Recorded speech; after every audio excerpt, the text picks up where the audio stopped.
Uh, Friends and colleagues,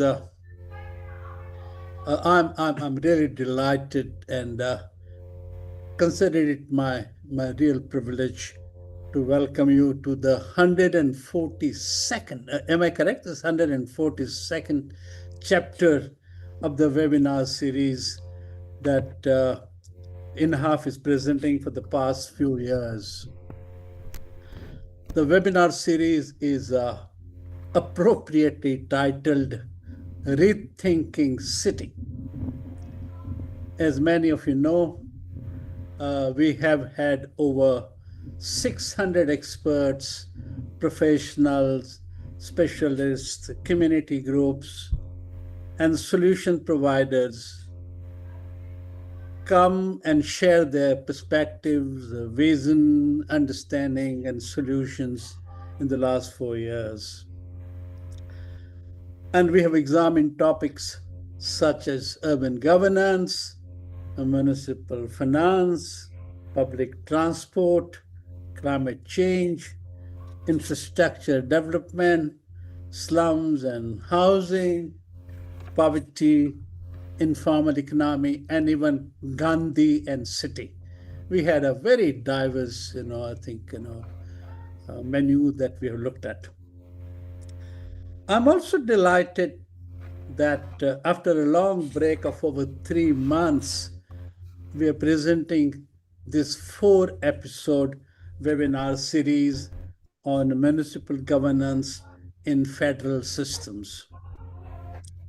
And for that, INHAF is grateful to our co-presenters, that is Center for Multi-Level Federalism, Praja, and University of Toronto, India Foundation. I'm going to thank everyone at the end, but I must thank here Dr. Balveer Arora. Balveer Saab, thank you very much. आप नहीं होते तो नहीं होता. Thank you. Enid Slack and my friend Professor Tathagata Chatterji. They made this possible, and I'm very grateful to them for this to happen. As this is the first episode, and the topic is structure of municipal governance today, and this is a 4-part series.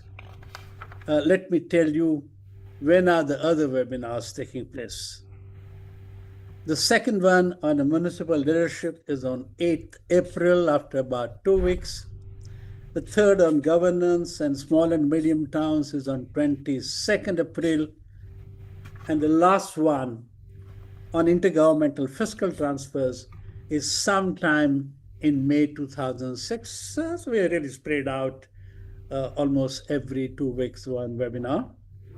And please make time to participate, and if possible, bring your colleagues to participate in this event.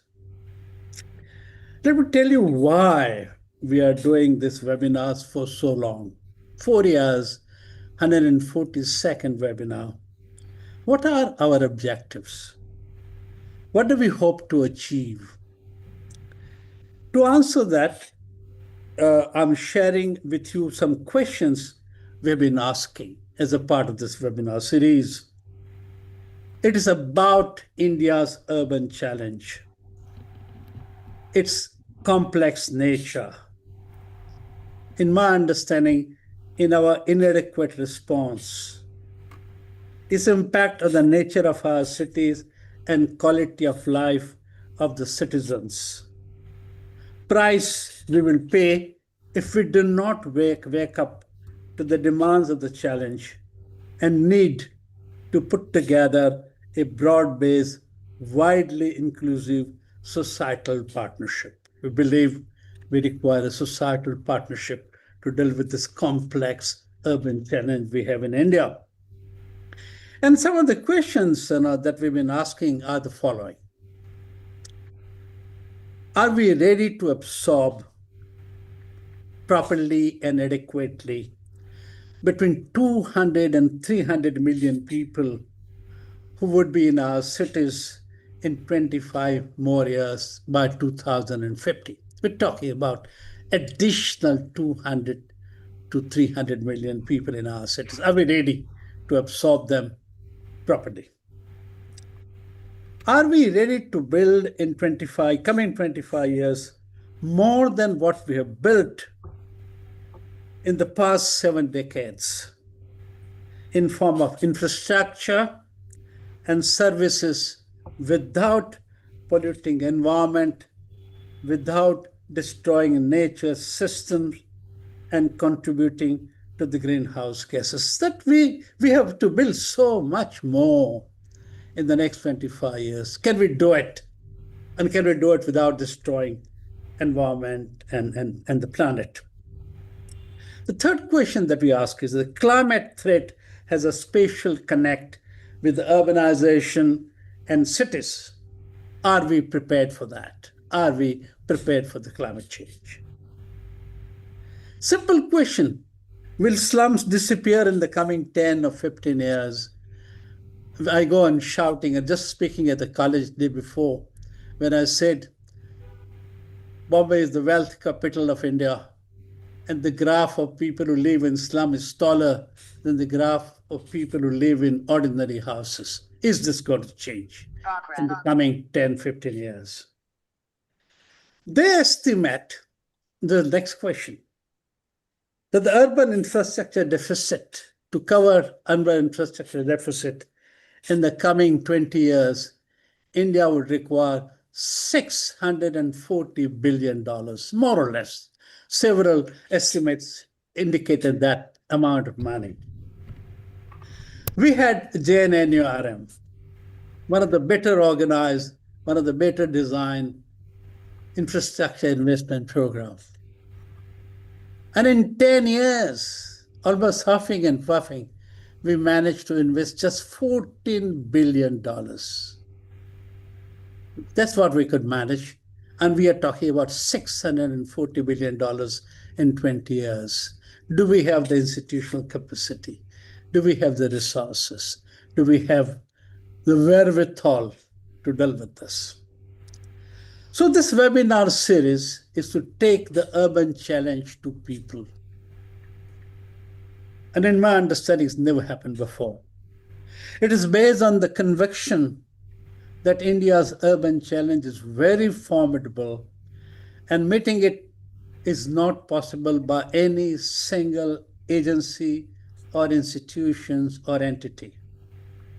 Meeting the urban challenge in a manner which delivers good, livable, inclusive, resilient, and sustainable cities requires a broader societal partnership with the government.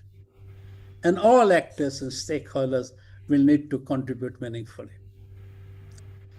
And what we are doing is a very small part of the effort to building this wider societal partnership. With this long introduction about the webinar series, I hand this over to my Professor Tathagata Chatterji. And before Tathagata starts, let me introduce him in 1 minute. He's a professor of urban management and governance at Xavier's University, Bhubaneswar, with over 25 years of academic and industry experience in urban development. His research spans urban competitiveness, peri-urban transformation, globalization, and smart cities. And we at INHAF are very fortunate because he is helping us edit a new book we are putting together based on 7 webinars. It is called City Economies in Global South, Growth, Inclusion, and Sustainability. The book is being published by the world-renowned publishing house, Routledge, and I think will be done in the next 3, 4, 5 months' time. So with that introduction, thank you, Tathagat Saab. Thank you, everyone. Let's get going. Thank you very much.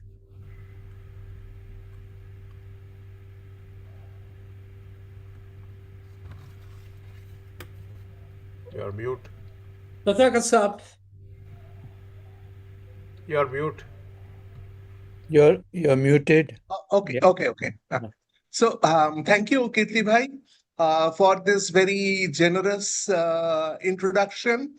And welcome everyone for this first webinar in our series on municipal governance in federal systems, jointly organized by the Center for uh, Multi-Level Federalism, INHAF, Praja Foundation, and this particular one with the University of Toronto India Foundation. The session for today, we focus on the structure of municipal governance. This is a very fundamental issue that shapes how the cities plan, coordinate, and respond to increasingly complex development challenges. As the Indian cities are expanding fast, they're also becoming, and the many other cities across the world, they're also becoming simultaneously the sites where pressures of infrastructure, environmental consequences, economic growth, and inequalities converge, often in a way that extends much beyond the municipal boundaries. And this brings us to the key question that we wish to address today. So, how do we design the municipal governance structure that would balance the local responsiveness with a metropolitan level scale coordination? Um, at its core, this is also a question of federalism, about how power, responsibilities, and resources are organized across different levels of government. Now, if we look in India, as also in the globally, there are broadly four major models of metropolitan governance. One is, of course, a fragmented systems having isolated cities, having indulging in voluntary intermunicipal cooperation. Secondly, which is very common in India, is that we have several special purpose authorities, transportation authorities, water supply agencies at the metropolitan regional scale for specific sectors. But the municipal governments by themselves are smaller and less equipped. Then thirdly, we have a full-scale municipal governments, the kind of an experiment that is being tried out now in Bangalore with the formation of the Greater Bangalore Authority Act. And then, of course, the issue of consolidation and amalgamation of the cities has been going on for a very long time. The most recently, the major case is that of Delhi, where the Municipal Corporation of Delhi was split and again re-merged together. So there are different models, but underlying these different models is also a fundamental structural tension between having a single tier system which supposedly bring governments closer to the citizens and enhance accountability. On the other hand, there is a double tier systems which enable coordinated infrastructure and services delivery across metropolitan region, often achieving kind of a greater economies of scale. Now, the real challenge, of course, is not exactly choosing one over the other, but rather how to balance these two imperatives. And more importantly, in Indian context particularly, is how these trade-offs are mediated within the state level governance arrangements. Because in the Indian federal system, the urban development is an issue under the state governments, and I'm sure that's so in many other countries as well. So, and whether they allow the meaningful autonomy to the local governments. So today we are really fortunate that we have an outstanding panel which can discuss this issue from several perspectives. So first of all, we have Professor Balveer Arora, sir, who is one of the most distinguished scholars of federalism. He is not only the chairman of the Center for Multilevel Federalism at the Institute of Social Science and a former professor and rector at the Jawaharlal Nehru University, Delhi. But he is also a recipient of the Legion d'Honneur from France. So, welcome, Balveer sir. Um, we also have with us Mr. Babu Jacob, who is a former Chief Secretary of Kerala and also a very respected urban scholar whose book, Locally, is widely regarded as a very essential reading for anyone who is interested to understand the urban dynamics in India. Um, we have Professor Enid Slack, who is the director of the Institute on Municipal Finance and Governance at the University of Toronto. And she is a global authority on the issues of municipal governance structures, mergers, and amalgamations. So, welcome, Professor Slack. We also have with us, very fortunate to have with us today, is my Professor Dr. Jose Maria Serna de la Graza from the National University of Mexico. So, who would be bringing with us a very different perspective about urban governance from the Mexico City's angle, which is one of the largest urban agglomerations in the world. He's also an eminent legal scholar. Um, then welcome, Dr. Jose. Then we have Mathew Idiculla, who who is completing his PhD at the University of New South Wales, but he is also very much involved into the urban governance issues in Bangalore and one of the persons who has been instrumental in drafting the Greater Bangalore Governance Act. So, welcome, Mathew. And we have Mr. Santosh Nargund. He's the director of the policy engagements at Janagra and is a leading voice on civic participation and governance reforms in Bangalore and across the country. And finally, of course, we have our friend, long-term friend and partner in several academic endeavors, Professor Souvanic Roy from IIST Shibpur, who is working on the area of Metropolitan Planning Committee model that was initiated in India under the 74th Constitution Amendment Act. And of course, we have Mr. Kirti Shah himself, who is a president of INHAF and an institution by himself, is also the member of the first National Commission on Urbanization, and which played a very pivotal role in shaping India's urban policy trajectory. So, with that, let us begin. So, I would first request Professor Balveer Arora, sir, to offer his opening remarks. Sir, kindly share your opening remarks, and then we would get into the more detailed discussions. Thank you, Tathagata, and thank you, Kirti Bhai Shah, INHAF, and this for asking the Center for Multilevel Federalism to be a part of this venture, this series of webinars.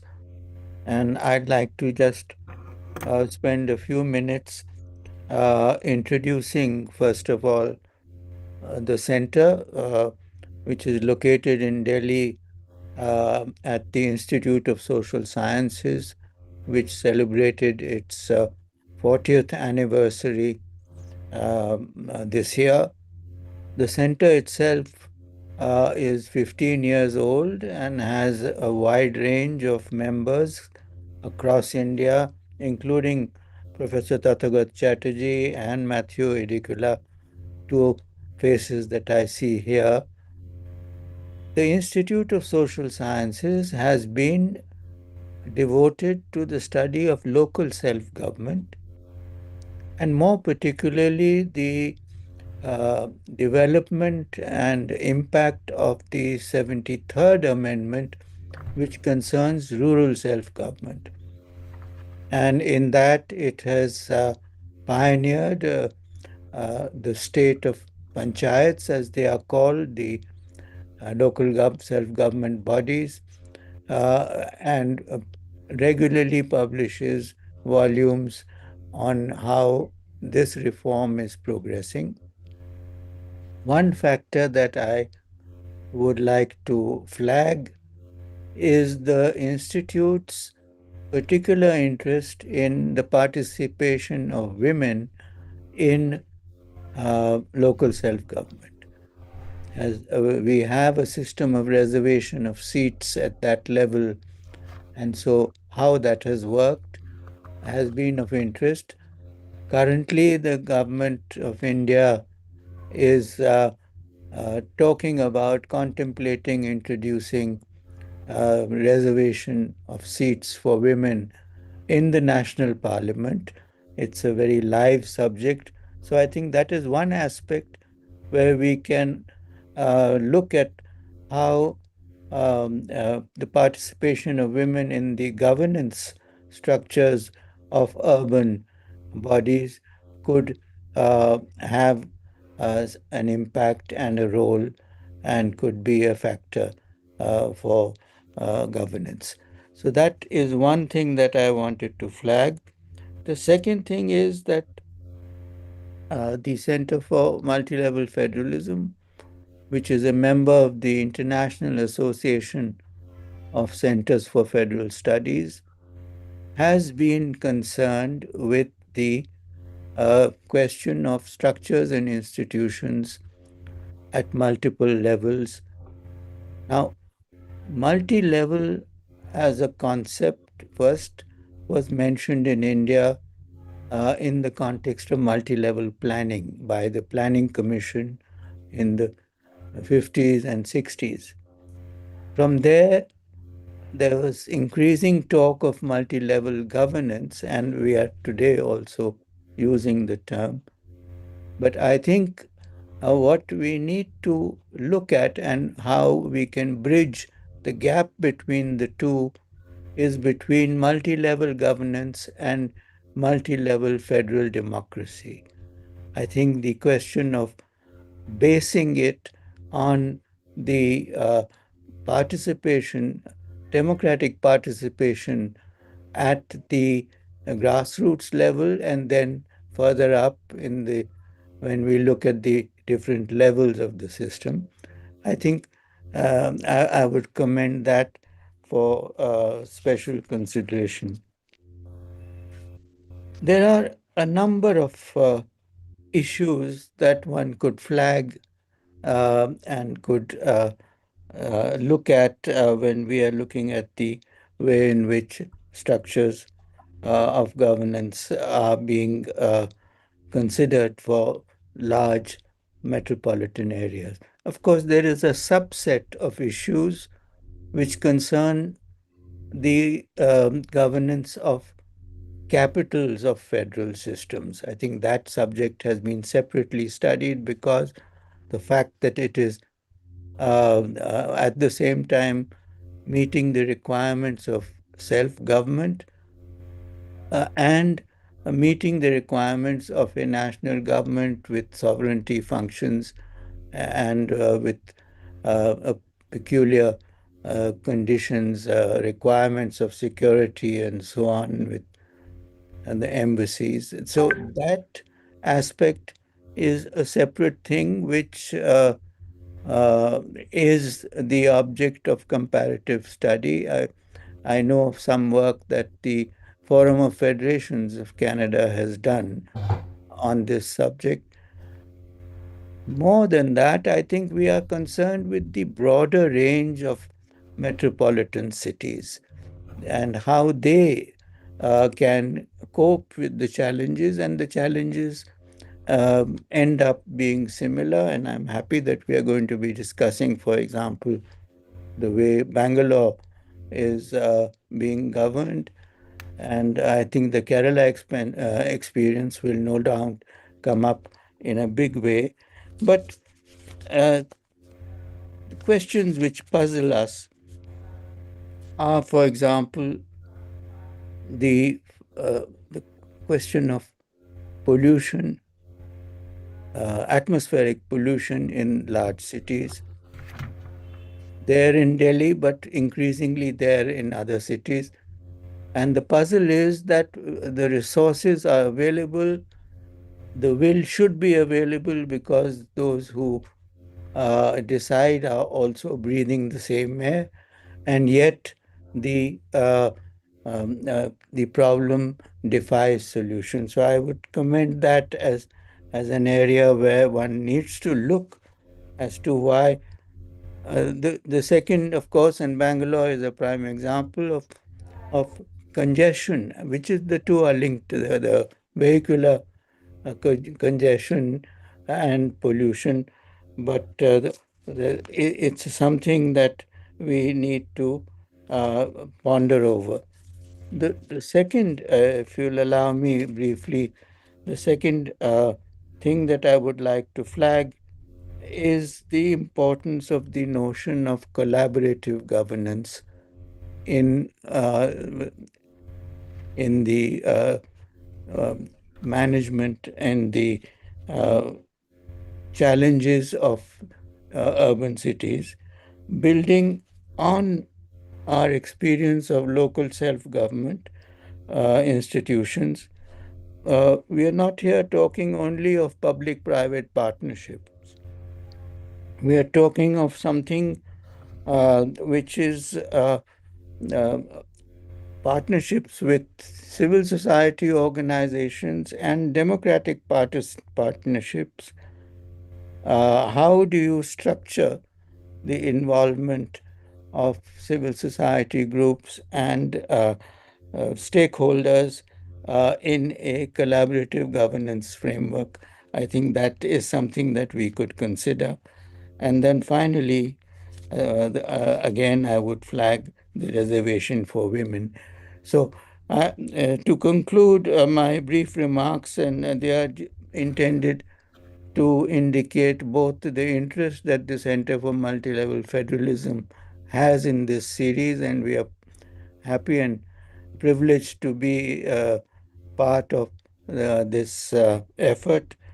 But it is also to point to the multiplier effect on impact of the experience at different levels of the civil society organizations.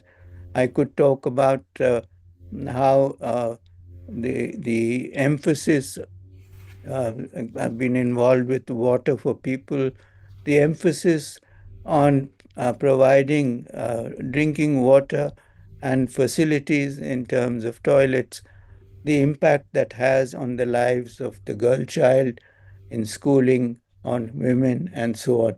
So, I, in this effort that we are looking at, I would strongly commend the structures that enable collaborative governance as well as participation of stakeholders, more particularly of women in the development effort. So, with that, Tathagat, thank you so much for this opportunity, and I am very happy and privileged to be a part of this group. Thank you so much. Thank you, Balveer sir. That's really a nice introduction. Now let me request a request for all the participants. Kindly in the first instance, talk for about 8 to 10 minutes, and then we'll have a time to go back for a second round. I'll start with Professor Enid Slack. Professor Slack, You have worked so extensively on the area of municipal structures, governance structures and metropolitan organizations. Over to you. Please share your thoughts and experiences. Okay, well, thank you very much, Professor Chatterjee, and thank you to INHAF for inviting me.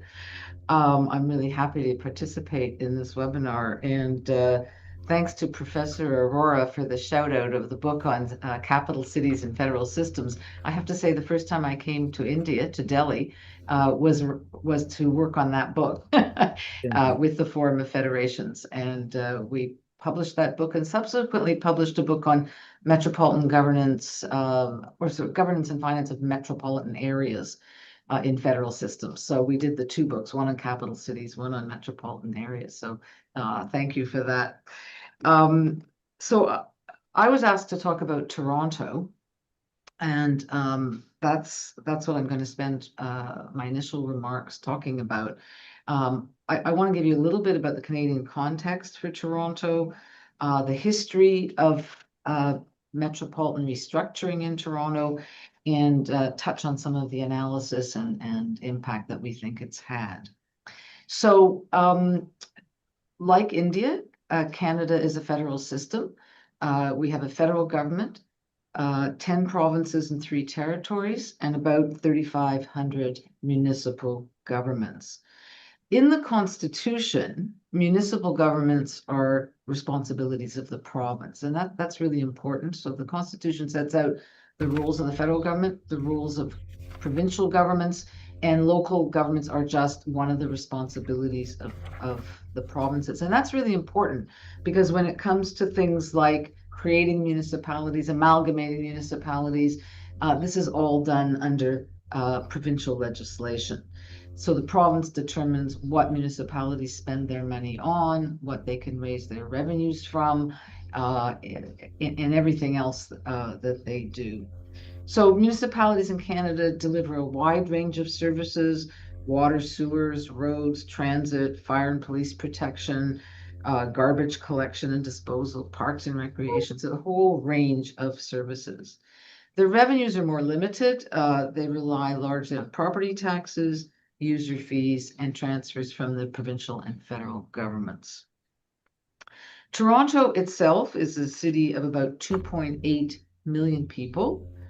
It sits in what we call the Greater Toronto Area, which is the region of Toronto, where there are about 7 million people. Toronto itself is a single-tier city, and I will explain how we got there. So it's one city of 2.8 million people, but it's surrounded by 4 regional governments. And so those 4 regions have a regional government and lower tier municipalities. So they are 2-tier governments that surround Toronto. But the important point, and I'll come back to this probably many times, that there's no overarching structure for the Toronto region. We have the city, we have the regions around it, but there's nothing for the entire, what we call the economic region or the commuter shed. There's no government to cover that region. So how did we get here? Well, back in the 1950s, the city of Toronto was a small city surrounded by 12 other municipalities. And the city was growing, and the suburbs were receiving more people, but didn't have the money to provide the infrastructure for those people. So many ideas came out about how to deal with this issue of growth in the city into the surrounding areas, what kind of governance structure. And what the provincial government decided, and again, as I said, it's always the provincial government that makes these decisions, is to create a metropolitan Toronto government with 13 lower tier municipalities. And the city of Toronto was one of those 13 lower municipalities. The metropolitan government provided metro-wide services like transportation, social services. The lower tiers, the local governments, provided more local services like parks, recreation, that sort of thing. In 1967, those 13 municipalities were amalgamated into 6, but the structure remained with the metropolitan government, 6 lower tier municipalities. Over time, many of the services migrated up to the metropolitan level. Come fast forward to the 1990s. And again, the city was growing beyond the metropolitan Toronto boundaries. And the question was how to deal with this. And again, a number of studies came out. I was involved in some of them saying, well, we need to keep the two-tier system, but have a regional government for the actual economic region of the 1990s and lower tier municipalities. The province decided in 1998 to do something different, and they amalgamated Metro Toronto and the 6 lower tiers into one city of Toronto, which is what we have today. Left the regions outside of Toronto alone, did not create a regional structure, but amalgamated the city of Toronto into one city from a two-tier system. And that's against the wishes of the municipalities. You know, there were referenda held in each of the municipalities. Do you favor amalgamation? Everybody said no, thank you. But as I said at the beginning, the province can introduce legislation, which they did, and amalgamated the city of Toronto. This was appealed, you know, to higher courts, but the court said, look, that's what the Constitution says. The province can do this. So subsequently, some other authorities were created in the region. So we have something called the Greater Toronto Transportation Authority, was created in 2006. It's now known as Metrolinx, but it is a provincial agency for transit, just transit, not a regional agency. And we can talk about some of the problems with that. Toronto Global is a regional body to attract foreign investment into the region. And there's also the Toronto and Region Conservation Authority, which is broader than the City of Toronto. So we did a lot of work on this because at the time of the amalgamation in Toronto, the provincial government was saying, we're going to save all kinds of money here. We're going to get rid of the metropolitan tier. We're going to amalgamate all these departments, and it's going to be much less costly. So we analyzed this 10 years later and looked at expenditures 10 years before the amalgamation for fire, for garbage collection, parks and recreation, libraries. We took a number of different services, looked at expenditures per capita adjusted for inflation 10 years before amalgamation and 10 years after.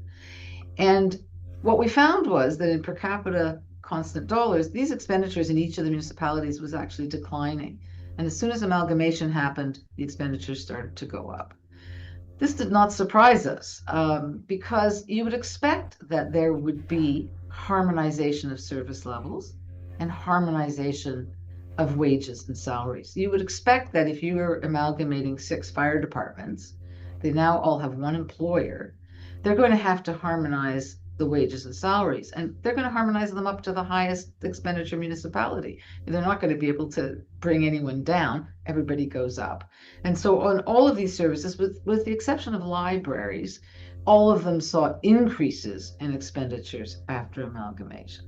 So it wasn't really about saving money. But there were some good things from the amalgamation. And I think Professor Chatterji talked about some of them. They were able to achieve economies of scale. They were able to do redistribution so that there were some municipalities that had very high tax rates and poor services. By being amalgamated with richer municipalities, they were able at lower tax rates to receive better services. And of course, the service delivery could be coordinated better. So those are some of the pros.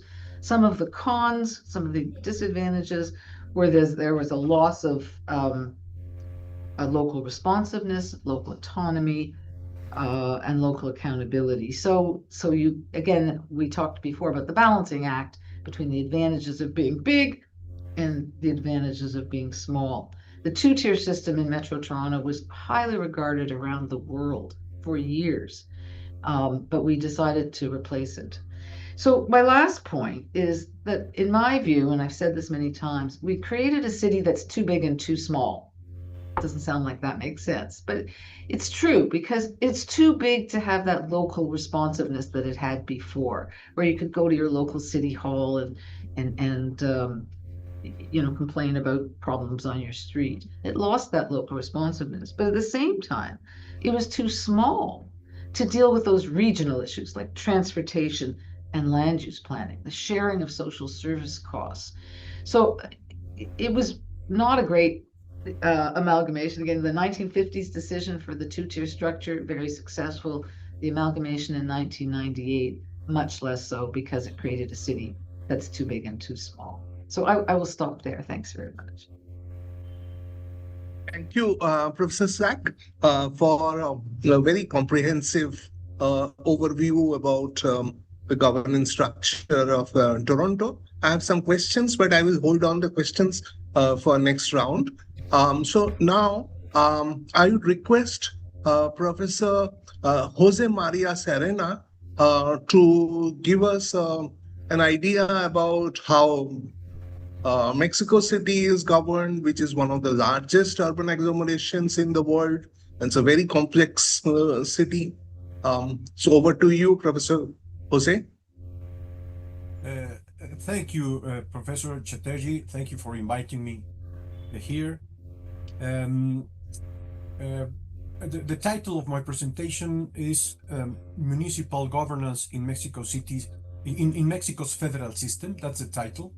And let me clarify something, Professor, I was a little bit confused. My focus will be on municipal governance in Mexico, bearing in mind that Mexico City does not have municipalities. In Mexico City, we have a different kind of local government, which is called alcaldías, which are very similar to municipalities, but I would say they have less autonomy than municipalities. So let me focus on municipal government, and let me take my discussion to the issues of collaborative governance.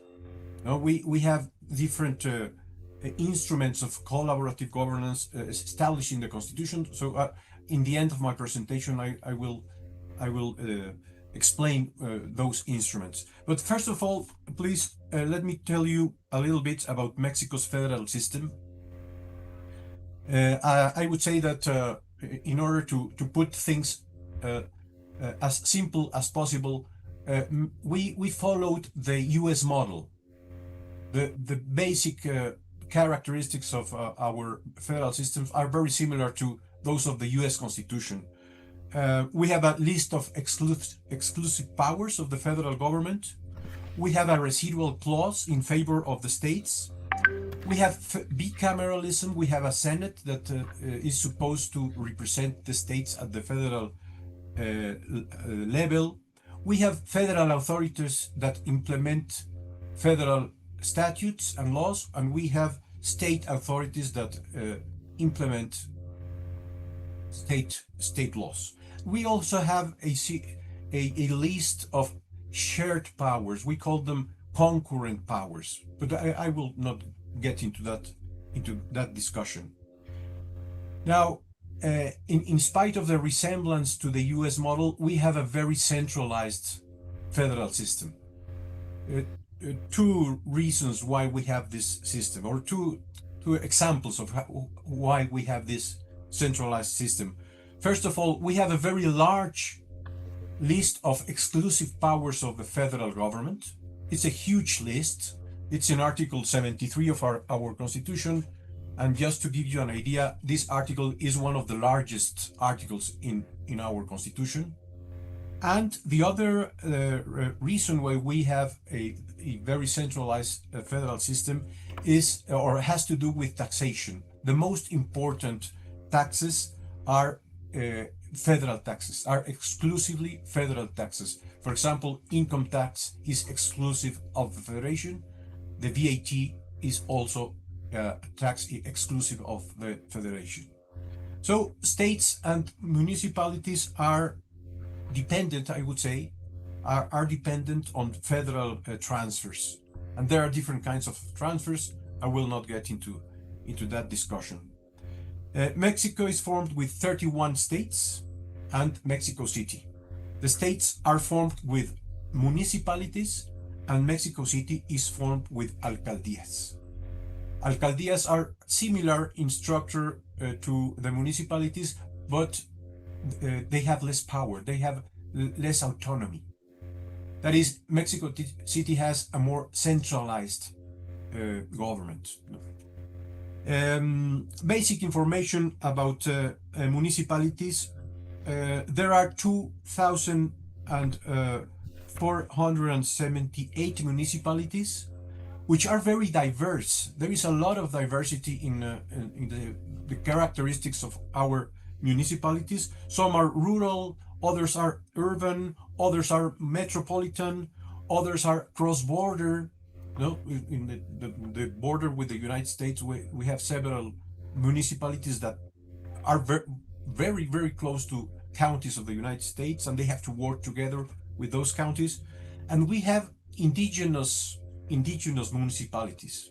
We have a population of around 2 million indigenous peoples, and they have their own legal systems and uses and customs, which give them a very specific identity and characteristic. Very important is to say that the national constitution has an article that establishes basic rules and principles that have to be followed by state constitutions and the state statutes in organizing municipal government. So this is different from the US or from Canada. Municipal government is not a creature of states, no, but the national constitution has a lot to say about how to organize municipal government.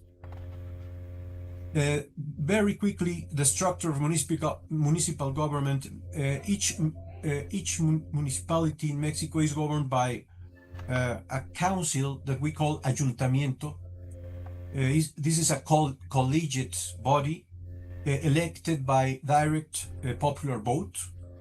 The ayuntamiento serves as the primary deliberative and decision-making organ of the municipality, and it is comprised by the president of the municipality, the municipal president, the councilors that we call regidores, and the síndicos. The síndicos are functionaries or public servants that are in charge of supervision of public accounts.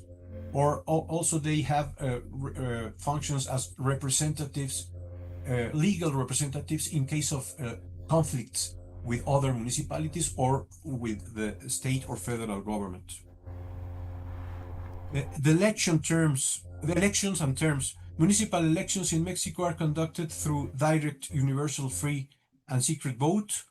The election is, I'm not sure if this is the correct expression in English. The election is by slate. That is, the municipal president, the councilors, and the syndico, they run on a joint slate by lists.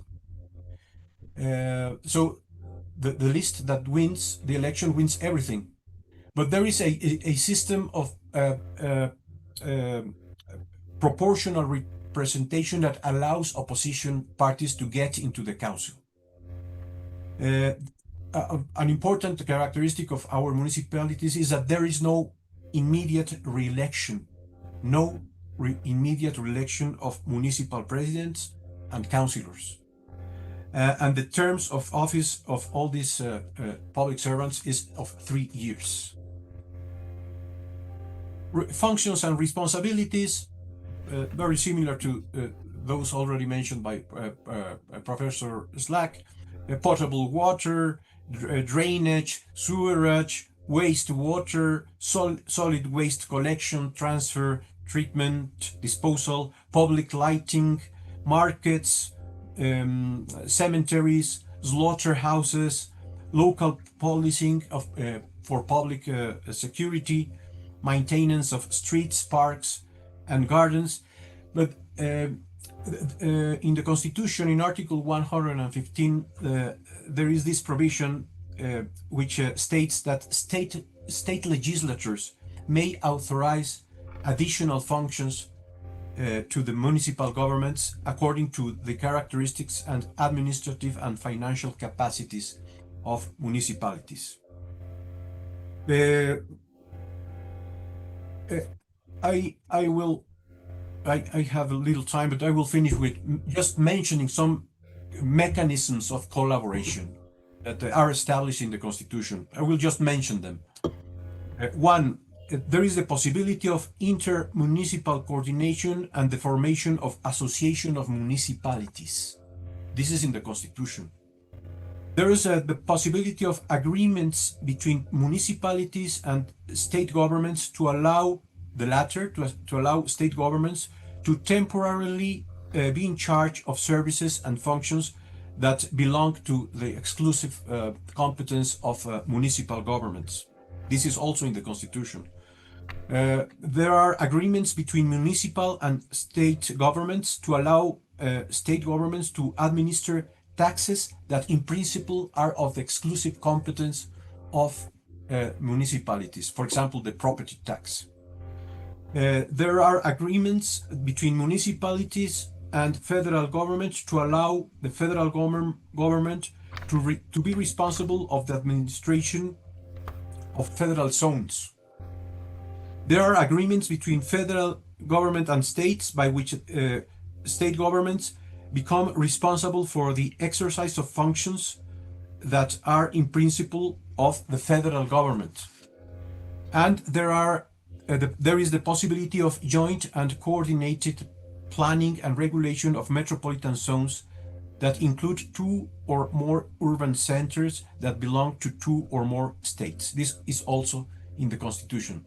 So, yes, we have a federal system basically based on the idea of dual federalism, but then we have in the Constitution mechanisms of collaborations that allow some kind of flexibility, allowing the transfer of competences from one order of government to the other, or the joint work and planning between or among the orders of government.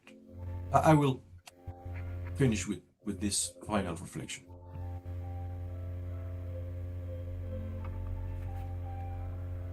You are mute.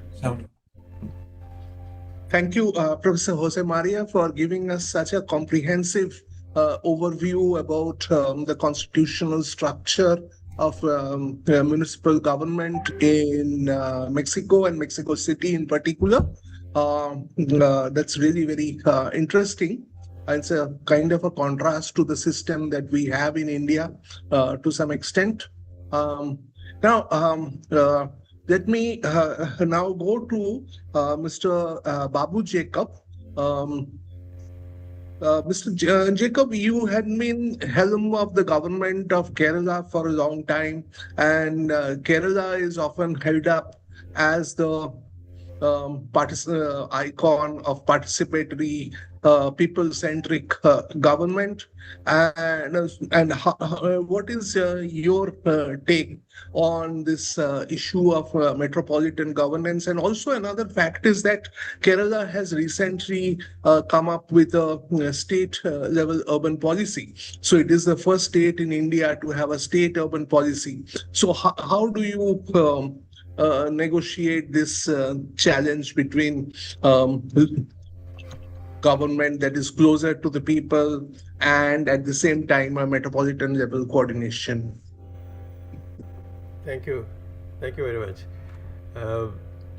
I thank Kirti Shah for the welcome and Dr. Tathagata Chatterji for the kind words spoken about me and for including me in this panel discussion. It is my pleasure to speak on some of the issues that you have mentioned. I have gone through the concept note, which I think is a very good summary of the issues in the field. I must congratulate that you have done it well and with great focus. As I read it, there are two things coming out of it. You're talking about multi-level governance, federalism, multi-level, that is top-bottom. On the other hand, you are talking rightly on the structure of municipal governance, which I think is more horizontal. So one is a vertical dimension, the other is a horizontal dimension. It is in the vertical dimension that we first operate, namely decentralized authority from a higher level government to a local government, which is what India has achieved, believed to have achieved through the 74th Constitutional Amendment. But my own inquiries and research has shown that is hardly very little that we have actually implemented it in real terms of giving authority and power and freedom of action to the local governments for the limited areas for which decentralization has been applied, like including provision of water, taking away dirty water, sewerage, or giving power connections, and things like that. But authority, although the acts, this is what the legal experts also will be interested in knowing, that legislature, the parliament and the legislatures pass enactments, but they don't get applied. Our policy scenario, policy implementation scenario is such that it cannot be handled by through law alone or the way we practice law. Like I have argued in the book. See, Kerala, like Professor Tathagata rightly mentioned, Kerala is often quoted as a best decentralized state. But having worked here and having observed as a researcher post-retirement, I find that very little real decentralization of authority in Kerala. Why then still it is quoted as a good example is because we don't really research and find out. Field level studies are lacking. This is where I would say a lot of scope for research to what is going on at the field. By talking to ordinary citizens and scholars, and so then you will find that very little decentralization. Our mayors and municipal corporations enjoy very little authority. Most of the matters have to be referred to the higher government. But if you read the act, it is beautiful. Anybody would say that it's a very good act and everything has been done. This is one problem with the verticality of the thing. It has not trickled down. Now, once it has trickled down, then there is a question of horizontally how do you manage?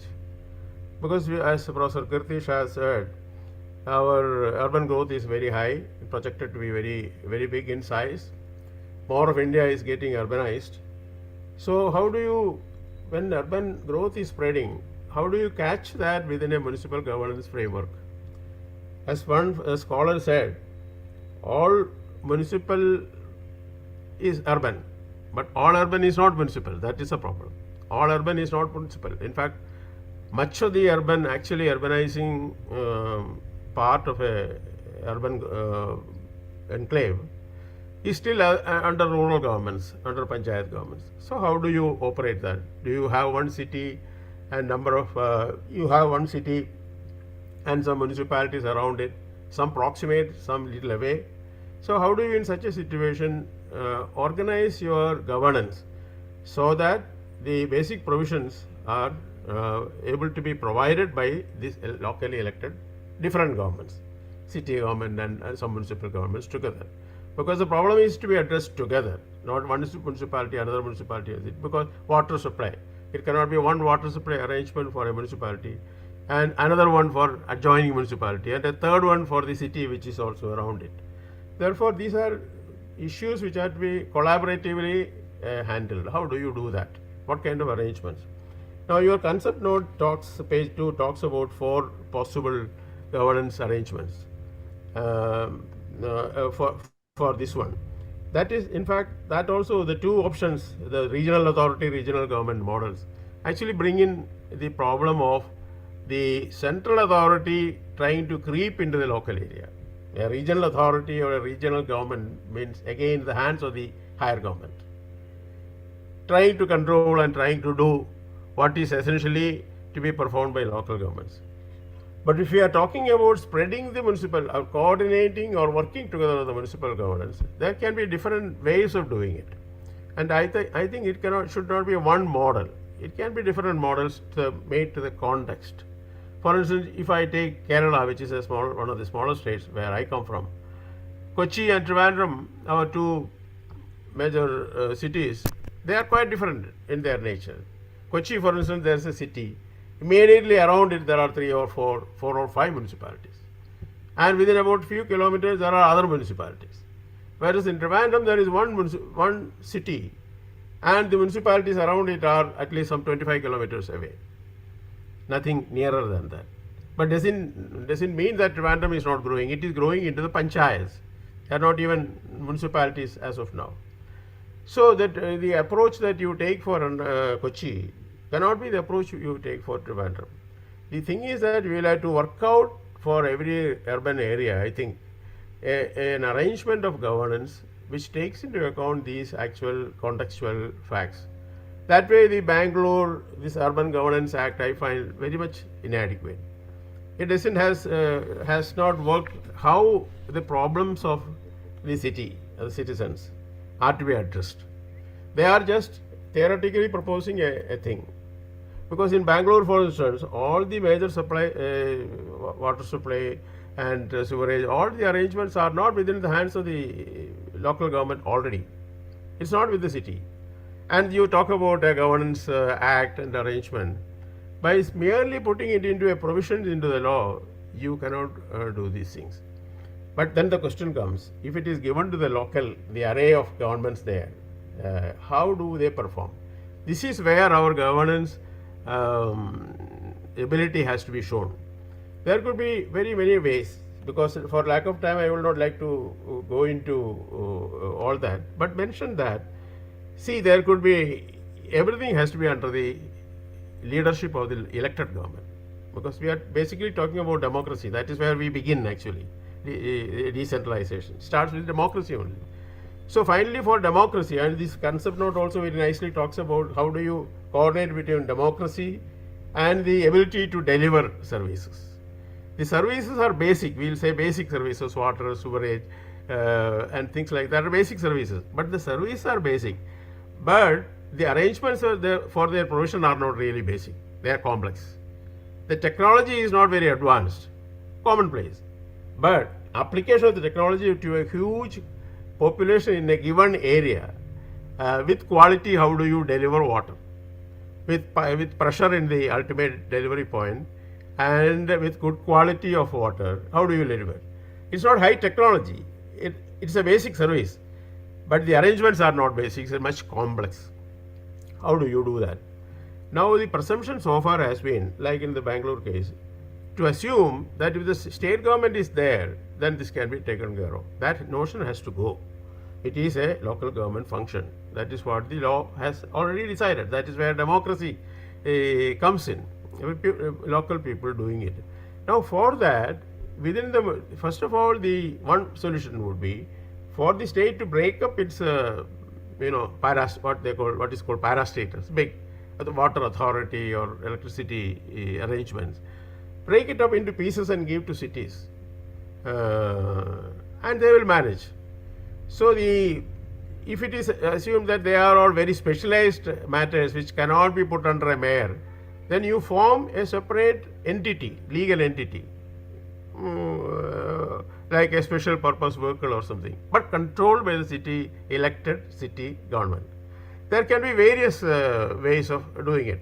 See, if you take a simple example from USA, in the US, see, the education is, I think, most commonly it's with the county education board, which is elected board. It's a different kind of local government, elected local government for a specialized function where they feel that it cannot be in their context left to one local government or another local government. So for a larger area than a municipality or a town, they create a board, an elected board, which then discharges that function. But in the case of our urban areas, I think we need not even go to that extent. We can have something similar to that, a certain separate boards for activities which are managed by the municipalities and the city, with the mayor and the municipal chairman of that area. So different formulations are possible of collaborative governance under definitive arrangements. We are yet to work out any such model. We don't do any field research about how the problems arise and how to address that. Therefore, we are acting from the top and say, this is what can be done. The example being the Bangalore Act, where the issues are not studied and they are not addressed. Instead, we superimpose a new kind of an act or a new kind of governance arrangement, saying that it can solve the problem without linking the connection between how you solve the problems and how this machinery will solve the problems. Thank you very much. Thank you, Mr. Jacob, for giving us such a ground level, in-depth understanding about this complexities involved, particularly in the Indian context, and particularly about what is stated in the Act and how it is implemented on the ground. I mean, that's a particularly Indian challenge. The disconnect between the written policy and its manifestation in the real life scenario. Let me turn to Professor Souvanic Roy. Professor Souvanic, you have worked on the issue of the 74th Constitution Amendment Act and the provisions of the Metropolitan Planning Committee. So this Metropolitan Planning Committee was a provision under the 74th Constitution Amendment Act to coordinate between multiple municipal jurisdictions. And it was implemented in Calcutta. Can you share your views on that, please? Yeah. Good evening, and thank you, Tathagata and Kirtiji, for giving me the opportunity to participate in this very important discussion and the webinar. And it was really great to listen to the experiences of Toronto, Mexico, and also from the very grounded experience from Kerala. Let me just briefly flag certain issues which are from the eastern state of India, West Bengal, and in which Calcutta is the largest metropolis in the eastern region and third largest in the country. So this is actually a primate city, and in the Calcutta metropolitan area and the urban agglomeration, which has 4 corporations, about 40 municipalities, and 153 census towns, which is very significant for that particular terminology what Babu Jacob has used, that all municipalities are urban, but all urbans are not municipalities, and that is one of the biggest challenge in terms of service delivery and the coordination, because the census towns, if we look into the Calcutta scenario, the census towns in Calcutta metropolitan area is contributing to 66% of the population growth is happening in these census towns. So this is one of the issue which is really plaguing the metropolitan level administration, and also the panchayat or the rural areas which are in charge of this. And if we see the Calcutta, the KMDA, the Calcutta metropolitan area administrative structure or the planning and resource devolution structure, it is at the helm of the planning activity is Calcutta Metropolitan Development Authority. And then we have, this is mostly doing the handling the mission mode projects, and this is the coordinating the mission mode projects, the urban mission, the housing, and all the urban missions, and they are distributing funds to the municipal urban local bodies for mostly their service delivery functions and the other mandatory functions. Now, one thing is what is important to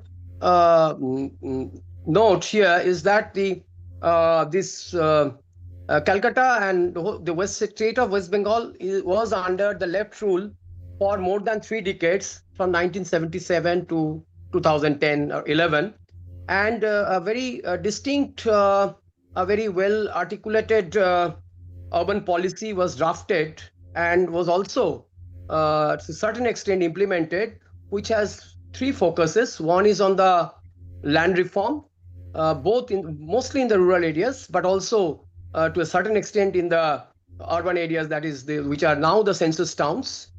The second focus was on administrative decentralization. So as part of that, what they have done, the urban local bodies, they have a 3-tier executive system in which they have a mayor in council, which is the mayor is like the head of the political wing, and there's a commissioner who is the executive head, and there is a council of the mayors in council, that is who are the elected councillors who are in charge of various departments of the municipal authority.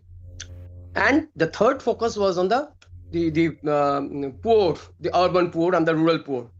So as part of that policy, they have accepted the 73rd and 74th amendment, 73rd for the rural areas and 74th for the constitution amendment for the urban areas, so that they become a kind of independent third-tier government. So very quickly, what they have done, the state of West Bengal have done in 1994, they have formulated the Metropolitan Planning Committee Act. But what happened after that, because the government or the party who was at the helm of the affairs, that is the CPIM and the other left parties, they were the champions of decentralization. So there was a kind of inherent tension which has developed in the administration and also in the political system, because they were enjoying quite a lot of autonomy in terms of their everyday administration and governance and like that. So it took 7 long years to formulate, to come up with the Metropolitan Planning Committee, which is one of the prime, one of the major consideration. This took 7 years to form, and in that also it was 60 members body where 2/3 will be elected. So the earlier speaker mentioned that it has to be democratic. So they have followed, because it's more or less the Kerala and the previous left rule, almost the similar in the two states. So they had gone for 2/3 of the elected members will be elected for the Metropolitan Planning Committee, and rest 20 out of 60, the 1/3 will be from state government agencies and experts and others. And the chairman was but in the final authority part, still there was not really, they didn't do any kind of much of experiment. So they have gone for chief minister as the chairman and vice chairman as the municipality and urban development ministers. What happened, what we have seen, because I said that there was quite a lot of tension and debates around on that Metropolitan Planning Committee Act and the Constitution and what is their powers and functions. So what it remains is still more like a consultative committee rather than their executive power and real power of coordination. So what they did is they have adopted the structure plan and the plan which was prepared by Calcutta Metropolitan Development Authority. In fact, that development authority was considered to be the technical wing of Metropolitan Planning Committee. So they have adopted the vision plan and also the traffic and transportation plan. And then all these municipalities, they have gone for a participatory planning. They have worked on a draft development plan, which is 5 years, which was also mentioned in the Planning Committee Act. So they have adopted, but what was ideally should have been is some kind of customization or intra-municipal coordination. That has not really happened, and which was fair. That's why just outside the urban areas, those census towns which lack the urban governance, there was no governing authority, and there was hardly any coordination of development on behalf of the Metropolitan Planning Committee. So there's still a lot the unplanned growth or spontaneous growth happening, and there was a huge problem still what is being seen as handling of the solid waste management, because all municipalities are kind of going for their own landfill sites or own arrangements. So there is, or similar is for the water provisions, like the construction of water treatment plants in the urban renewal missions. So there is a real lack of coordination and integration of the different lower tier plans, and there's a bottom up and top down integration in the planning process. So that's really lacking. So still that is in a very, very consultative format, and that probably is one of the major lacuna of the metropolitan planning experience. And what I think is quite common for other Indian cities also, except some of the very well governed metropolitan cities.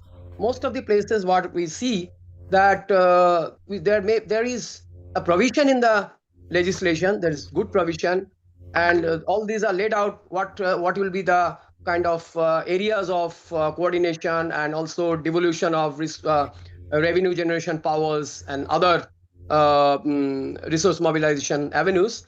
But that is a long way to go. So I think I'll stop here, and maybe we'll take up later on the other issues which have come up in Calcutta experience. Thank you, Souvanic, for giving us a view about the Metropolitan Planning Committee model that was envisaged under the 74th Act. Later, perhaps we'll come on this particular issue to Kirti Bhai as well, because, I mean, he was part of the National Commission on Urbanization.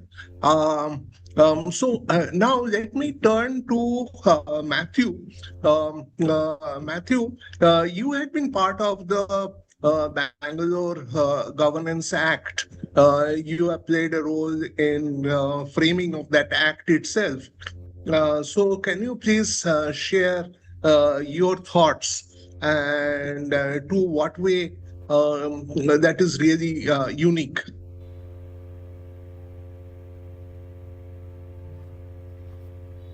Thanks. Can you see the screen? Yeah. Okay, thanks. So I'm just starting. You can make it to So that's right. So I'll just do 10 minutes. I'm just timing myself. So I'll do 10 minutes, and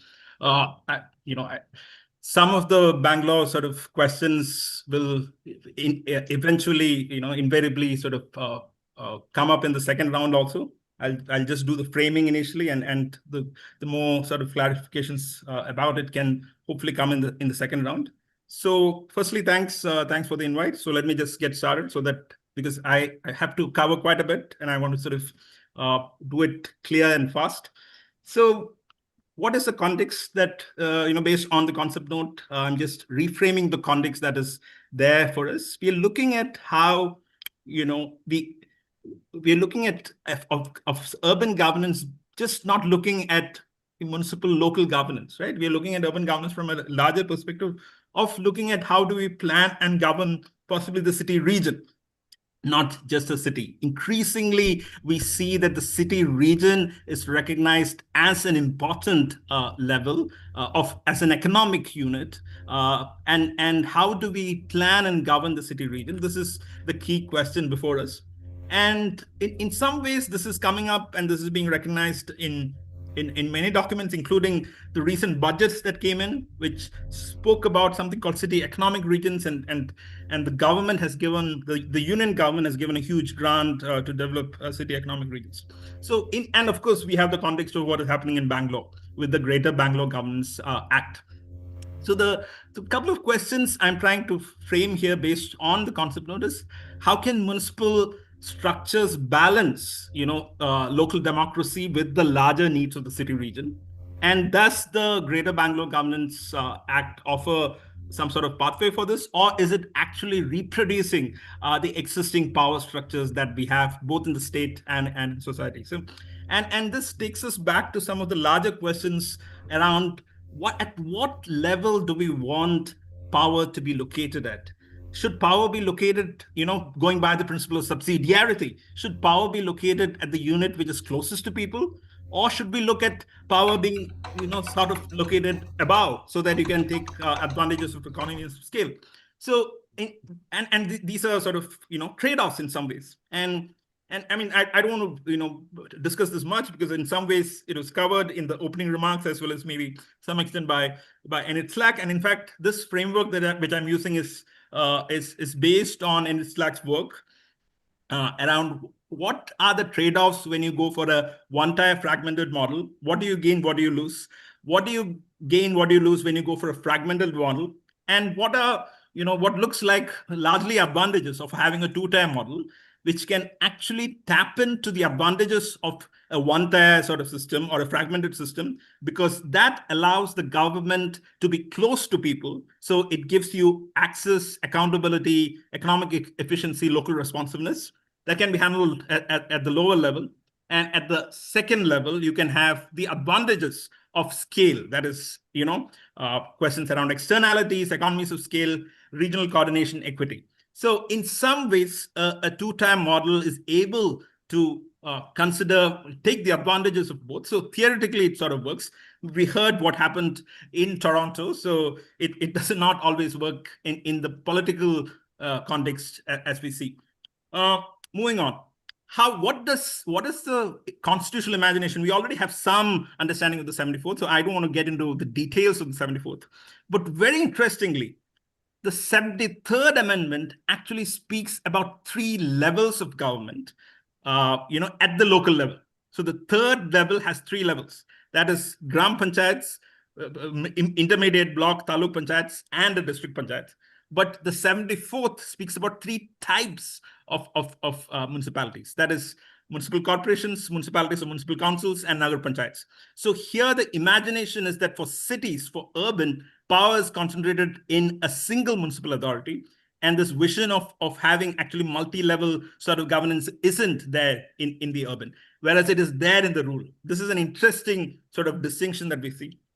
But having said that, though much of power is concentrated at the municipality, it also provides for 2 institutions, ward committees for cities with over 300,000 people at the ward level, which is the local level, and metropolitan planning committees, or in other cases, district planning committees at the higher level, right? But please be aware that these are committees. These are not governments. And that's the key point I would like to drive here, right? So how does all of this actually operate? So the key question that I've been working on for looks like about 14 years now is the question of who governs the Indian city, right?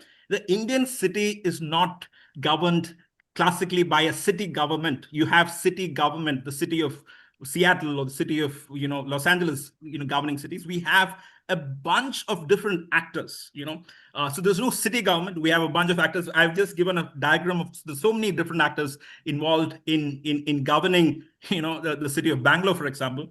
So many of what I call classical municipal functions are undertaken by what I call parastatal agencies. These are in the form of public corporations as well as development authorities, right? And then you have a whole range of services that actually, actors who formally play a role. Forget about the informal structures of power that exist.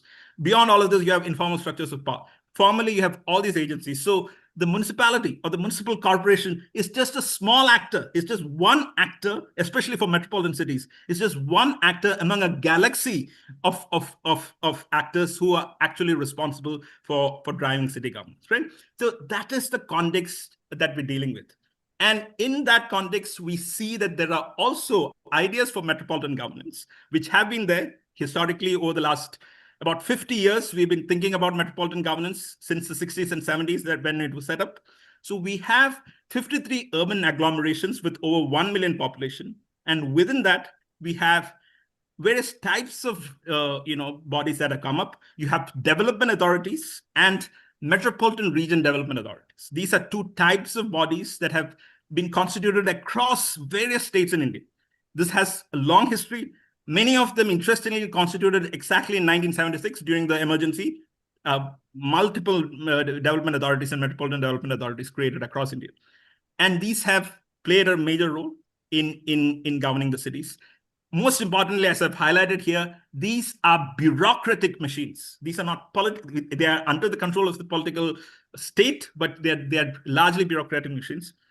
The 74th, in some ways, is a break from that. 74th speaks about having a metropolitan planning committee, which is supposed to be constituted by actors of the local, right? 2/3 being elected from the locality. But I have a lot of friends who have been harping about the MPC as a solution. My argument has been the MPC cannot be seen as a silver bullet. MPC has limitations. Firstly, MPC, as I've said, is primarily framed as a planning body and does not have that much role in overall governance. Secondly, MPC is a committee. It is not a government, and it's not an authority. Legally, if you have a committee, your roles have certain limitations, whereas if you're a government or an authority, you have a much wider role. So the MPC is not necessarily the solution. In fact, K.C. Shivaramakrishan, who was very much involved in drafting the amendment, is that MPC is like an albatross which is stuck in your neck, and it is, maybe actually, not allowing the kind of, governance reforms to happen. So hence, we need to think beyond. And in some ways, that's where the Bangalore case comes in. So I'm quickly moving on to Bangalore. Bangalore, we have been working with this. I've been working on this, the same committee and this for 10 years. This was constituted in 2014. So I got involved in 2016, and it's been 10 years of work on this. And the idea of this expert committee, I was a legal consultant to the expert committee, was to look at redefining and restructuring governance in the city.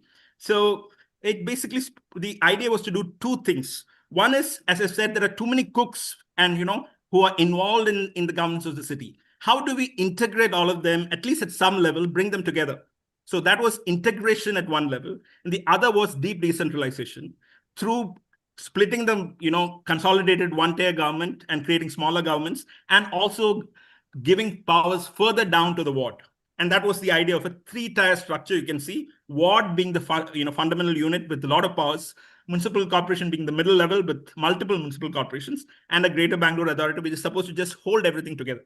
That was the idea. That's not necessarily how it's panned out, as you'd see. This was a structure that was proposed with actually the idea of a directly elected mayor for the entire city in a span of 5 to 10 years, to be initially headed by the chief minister to get this thing going, but overall, having that sort of structure. That was always, I would say, a pipe dream, too idealistic possibly, or maybe problematic, in the kind of political economy situation we have. So that was the idea, but that's not what we got finally. This was all in that structure. Finally, we have the Greater Bangalore Governance Authority Act, which got passed in 2024-25. That version of the act which was passed is very different from the one that I had worked on. So like mea culpa, or maybe I'm taking myself out of the situation. So this has largely created an extremely state-centered model. The Greater Bangalore Governance Authority, if you can see the members here, I'm sure you can't go through all of them. It's highly bureaucratic and mostly representing interests of the state. Very few people from the city, right? So it's in some ways a new framework for like a parastatal, but a parastatal which is now integrated into the municipal governance systems. Earlier, we had parastatal sort of working outside. You have a parastatal sort of working, a state-heavy parastatal, and in this case, state-heavy with the chief minister and the deputy chief minister both playing an active role in this. In the Bangalore context, the political context means that the deputy chief minister is the one who's calling all the shots. So that is the structure that we have. And if you look at the functions, it's expanded its functions widely from what was imagined. Now you have all kinds of functions which are not, the idea was of integration and holding things together, but it has gone much beyond. It is involved in administration. It's involved in direct execution, which was never the idea of an integrated layer like this. It's involved in everything. And now we are in a situation where there's one person who is in charge and running the show, but we've not had elections. So I'm just winding up now and more we can discuss later. So it's just one commissioner who's pretty much calling all the shots, along with the deputy chief minister, who are in charge of the city. And it's functioning, the GBA, it's called the Greater Bangalore Authority, has basically, the municipal corporation is transformed into the Greater Bangalore Authority. And then it's calling all the shots. The test, as I'd say, is in what will happen, when the elections are held. That's when we'll see this model to test. I'm saying, let me pretty much say that I'm very skeptical of how this will work, because it's creating a state government which is very dominant and having all those interests there. Once you have these 5 corporations and you have a Greater Bangalore Authority with state interests and a commissioner sitting on top and directing how this will work out, as I say, the story, we need to see how it plays out. But I'll stop here for now, and I can take forward further questions later. Thank you. Thank you, Matthew. for so beautifully articulating such a complex issue, and the tensions underneath that, both the political as well as the institutional dimensions of that. So this brings me now to Santosh ji. Um, Santosh ji, you are from Janagraha and you are head of the policy division of Janagraha, and you had been playing a very significant role in both bringing the people-centricness in urban governance through your advocacy about the ward level bodies and sub ward level entities like what is that, electoral booth level entities. And also you had been playing a very important role with the 16th Finance Commission, I mean, in giving policy ideas. And the 16th Finance Commission has this time come up with that urbanization premium. So, so Santoshji, can you share your thoughts? Sure, Professor Chatterjee. Am I audible? Yeah. Yeah. So thank you very much to INHAF, XIM, and Praja, and all the partners for having me here. And it's really a pleasure to be among all the panelists. So it was very interesting to hear about the Mexican and the Canadian experience, and we look always forward to the Kerala model. And then what has been happening in Kolkata, and our friend just now mentioned about the Bangalore experiment also. So, so the brief to me was about the multi-level governance, and maybe in the context of Bangalore, the developments that have happened in Bangalore. Matthew has covered a bit on how things have evolved. I have a few slides. Maybe I can show up and show them and share them and talk through them. But before I get into that, I would like to put it in a perspective. So what we have done at Janagraha, right from the time this whole restructuring process was going on in Bangalore, we have taken a very tried to do a detailed analysis of where metropolitan governance stands, particularly in the context of Bangalore. Unfortunately, India, after 75 years of independence, and we can go back to the the reforms that were brought by the Ripon Commission way before independence. So hardly anything has changed in municipal governance in the last 100 years, basically, right? I mean, except a few experiments here and there. Even the 74th Amendment itself is just uh, codifying what was existing, and it was trying to kind of make it uniform across most of the states. So when it comes to metropolitan governance, like more than 60-70% of the GDP today is output by the cities, and of that GDP, mostly most of this output is coming from the 10 or 12 largest cities of India. But the tragedy that we have is we don't have any metropolitan governance model at all. So that's why we talk about Delhi, which has gone from as one of the panelists was saying, like from 2012, where it was kind of split to three municipalities. We have gone back to a single municipality. Now Bangalore wants to split and go with a kind of a unified structure. Recently, we have seen Hyderabad, which was governed by the Greater Hyderabad Corporation, is moving towards three city corporations now. So India does not have a well thought through metropolitan model. In that context, I think what the Bangalore experiment does is, with all its limitations, if we put it in balance, view it in balance, I think it attempts to give some it attempts to provide a metropolitan governance model with whatsoever limitations it may have, which most other cities have don't have it. The closest that comes in within India is the Mumbai model, although it is not so democratic, but there is some overarching metropolitan governance model. But in those ways, I think the Bangalore experiment is worth giving it a shot. Although I agree with what Matthew was saying earlier, the Brand Bengaluru committee had got lots of reformative measures suggested, but unfortunately, when it got translated into the bill that was presented, and then the one that got eventually passed in the assembly, and now that is an act, there has been a lot of loss of the reforms that were intended to. So I'll show some of those in the slides that I have. So this is the context with which I just wanted to move. Can you please confirm you are able to see my screen? Yes. It's Yeah. opening. Yes. Yeah.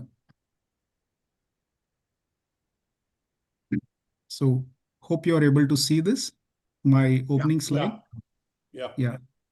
I'm just trying to put it in a slideshow. Yeah. So like I was saying, so we don't have a proper metropolitan governance model. So that this is despite the 74th Amendment, and that is one of the lacunae of 74th Amendment as well. So we need a lot of reforms within the 74th Amendment structure, and one of them is the one size doesn't fit all kind of approach that we have. I mean, we can't have large cities and the smaller towns, which are just about 10 or 20,000 population, have the same governance model. So we need to evolve those models. And definitely the debate the topic of today's debate is the single tier versus multi-tier institutions, even at the metropolitan level. The biggest problem of Indian cities is stable, empowered institutions themselves, right? We don't have regular elections. Mayoral tenures are different. They are not even like full 5 years as provided, as was the intention of the constitution. So our municipalities don't have control over funds, staffing, local functions, and there is a play of these parastatal agencies. So these things are common. The interagency coordination is another thing. And as we have been talking, the citizen participation has largely been on paper, but except a few examples such as maybe Kerala and a few pockets here and there, including Bangalore, we have had some good participation happening over the years in terms of ward committees. But because there are no elections for last nearly 5 years, the ward committees are almost defunct now. So then the municipal governance area versus regional governance, regional economic area, which Matthew just now also mentioned, and which is there in the introductory note as well. I think this is something which we as a community of practitioners and academicians have to view it more seriously. There is a huge risk of extending the um, role of these economic areas as governance units, because the regional economic areas are spanning huge areas consisting of multiple districts, which includes like 4 or 5 or 6 districts put together, and Indian districts, particularly in the northern and eastern part of the India, can mean like huge populations. Now, do we really want a local governance at these 5 or 6 districts put together, or they should be just areas of regional planning? So these are some topics that we need to consider. The government has certainly made allocations, but we need to take it with a pinch of salt and see whether it should be a unit of governance or unit of economic planning. So with that, I jump into specific things. So these are all mostly known. In the context of Bangalore, these are some statistics. No election since 2020. There is huge role of parastatals. Although on paper nearly 17 functions have been devolved, um, but on paper we have just 3 or 4 functions. With the GBA on paper, again, there is devolution, but we'll need to see how it plays out.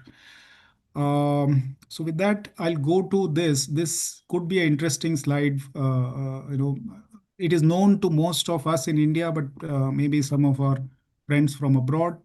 These are the civic agencies, some of the civic agencies in Bangalore, anywhere between 15 to 20, and the number keeps growing every day. So on the left-hand side, you have the municipal corporation per se. On the right-hand side, you have the civic agencies which control most of the functions, from garbage management or solid waste management to water management to transportation, to you name it, right? So most of it is managed by parastatals. A brief history of how Bangalore has evolved. You will see, like back in so Bangalore was governed by the Municipal Corporations Act of Karnataka way back. Then the Bruhat Bengaluru Mahanagar Palike, the metropolitan corporation, was formed in 2008 under the same act. But it was only in 2020 that unifying and a larger act, as a specialized act, was passed for Bangalore. And then, like Mathew mentioned, the restructuring committee and all that, I won't repeat that. Fast forward to 2025, we have the Greater Bengaluru Authority. Now, this is a very interesting chart you will see. There are 5 city corporations now under the Bangalore metropolitan area. You will see the map in the next slide. But currently the GBA consists of 75 members, which is the Metropolitan Authority, which has as many as 25 higher elected representatives, which is the MLA and the MPs, members of parliament and members of legislative assemblies. This whole GBA is headed by the chief minister and also co-chaired by the deputy chair, chief minister. Then you have also the bureaucrats in that. Then there are technocrats like engineers, town planners, chief town planners, and all that.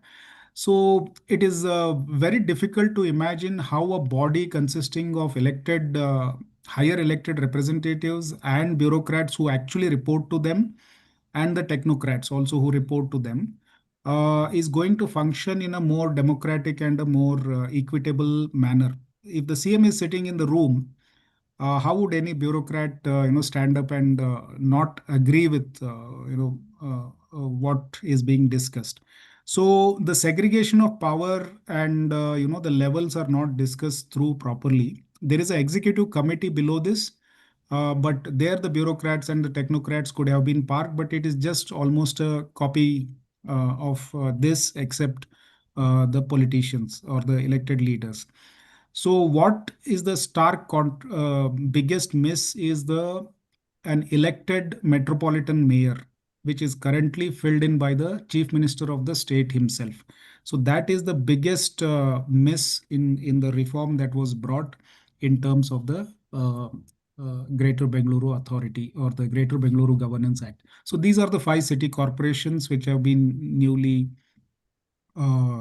created.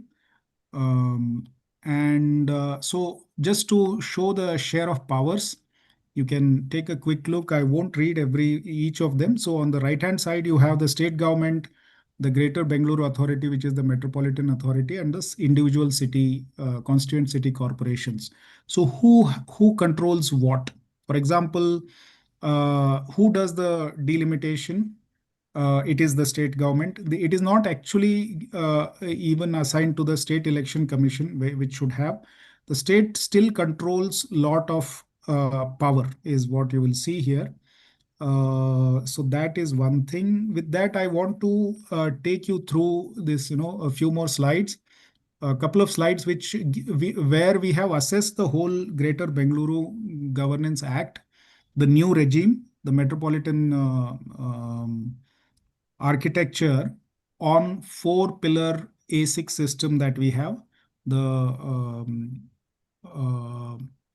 So we have planning and design, on planning and design, transparency, accountability, citizen participation, urban capacities, like that. We have 4 pillars, and the scoring is, unfortunately, the new regime, the new architecture scores just 3.4 out of 10.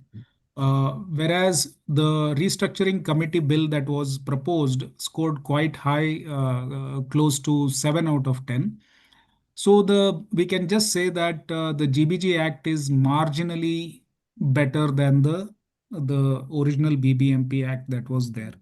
So we can see how it fares on urban planning and design. So there is a comparison how it compares with the original Karnataka Municipal Corporation Act, the BBMP Act, and the original bill that was proposed by the restructuring committee. So this is for urban capacities and resources.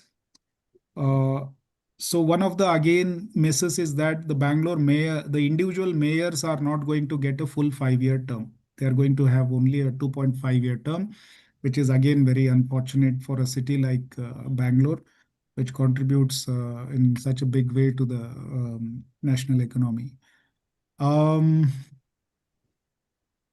Yeah, so these are all the individual things. Maybe we can share these slides later. On transparency, you will see that it scores very, very poorly. Earlier, Bangalore had both provisions for both ward committees and area sabhas, although area sabhas were never formed, which are the neighborhood level committees where citizens can participate on a regular basis. But the new GBG Act does not have provision for area sabhas. Those have been abandoned now. So we just have ward committees. Ward committees, the size has been increased from 10 to 14, but but we only have the ward committees. So there are a lot of these issues. So with that, I think I'll pause here, maybe, and then I can come in later. Thank you so much. Thank you, Santoshji, again for a very, very articulate statement about the state of affairs in Bangalore. And I mean, what appears quite certain from the talks of the Indian colleagues, from Mr. Babu Jacob to Souvanic Roy to Mathew and Santoshji, that we have a major issue about the disconnection between what is stated in the actual act and the policy and how it is implemented on the ground. And secondly, I mean, there is a very strong inherent tension between the city and to what extent the city is going to be empowered and what the state government would hold on to the power. So with that, I mean, we are running a bit late. So in the second round, I would request everyone to restrict to just about 3 minutes each, so we can conclude quickly. So I would start again with Professor Enid Slack. I would request Professor Slack to touch upon how this issue of the tension between Toronto and Ontario is being managed and how it is run. And also, I mean, because you talked about the Toronto becoming bigger and becoming a consolidated large single tier municipal body. So in Indian context, what we see that a mayor having a sway over such a large body may not sit very well with the state chief ministers because there is a conflict down there.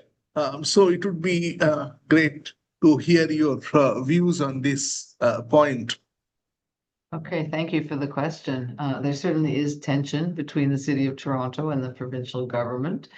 As I said at the very beginning, at the end of the day, the provincial government can pretty much do what it wants to do. It's been handled in different ways over different time periods. I mean, back in the 1990s when Toronto was amalgamated, there was a big provincial exercise on who does what, realigning services between the provincial and the municipal government. So sitting down and saying, what should the province be responsible for? What should local governments be responsible for? And some things went up to the provinces, some things came down to the municipalities. It didn't work as well as some of us would have liked, but you know, there was an exercise of sitting down together. There are often consultations. You know, years later, they sat down again and changed what the province does and what the municipalities do. I think a watershed moment was 2006 when the province passed the City of Toronto Act. Prior to that, provincial legislation applied to all municipalities under the Municipal Act, and they came out with a separate City of Toronto Act in 2006, and that was negotiated between the province and the City of Toronto. And although there wasn't a lot different than what was in the Municipal Act, it did give the City of Toronto the ability to levy some other taxes that the rest of the municipalities in Ontario couldn't do. For example, a land transfer tax, or what some people call a stamp duty. That had been a provincial tax, is a provincial tax. Only Toronto can also levy a land transfer tax. And it gave them access to vehicle registration taxes and some other taxes as well. Nothing major, not income and sales taxes, but some other taxes. You know, currently the province is very engaged in city issues in a way that the city does not like. It's getting involved in whether there should be bike lanes, a very local issue. A number of years ago, before a municipal election, the city had 40-some councillors. They did a study and they wanted to increase the number of councillors to, I can't remember, maybe 46. And just before the election, the province came in and said, no, there'll be 25 councillors. And all the election process had to change at the last minute to reflect that there were going to be 25 councillors. Again, appeal to the courts. The city always loses these cases because, you know, the Constitution allows the province to make these changes. So the tension sometimes is greater, sometimes it's lesser. I mean, it's informal consultations and coordination more than anything else to address those tensions. Thank you, Professor Slack. That's really a pointer that, you know, I mean, the tensions are there everywhere. Now, let me come to Professor Jose Maria. Professor Jose Maria, in Mexico City, you have a more centralized form of a government with a directly elected mayor. You are following the American system. The mayor is more like a presidential mayor. And in India now there is a, I mean, as Santosh ji has also talked about,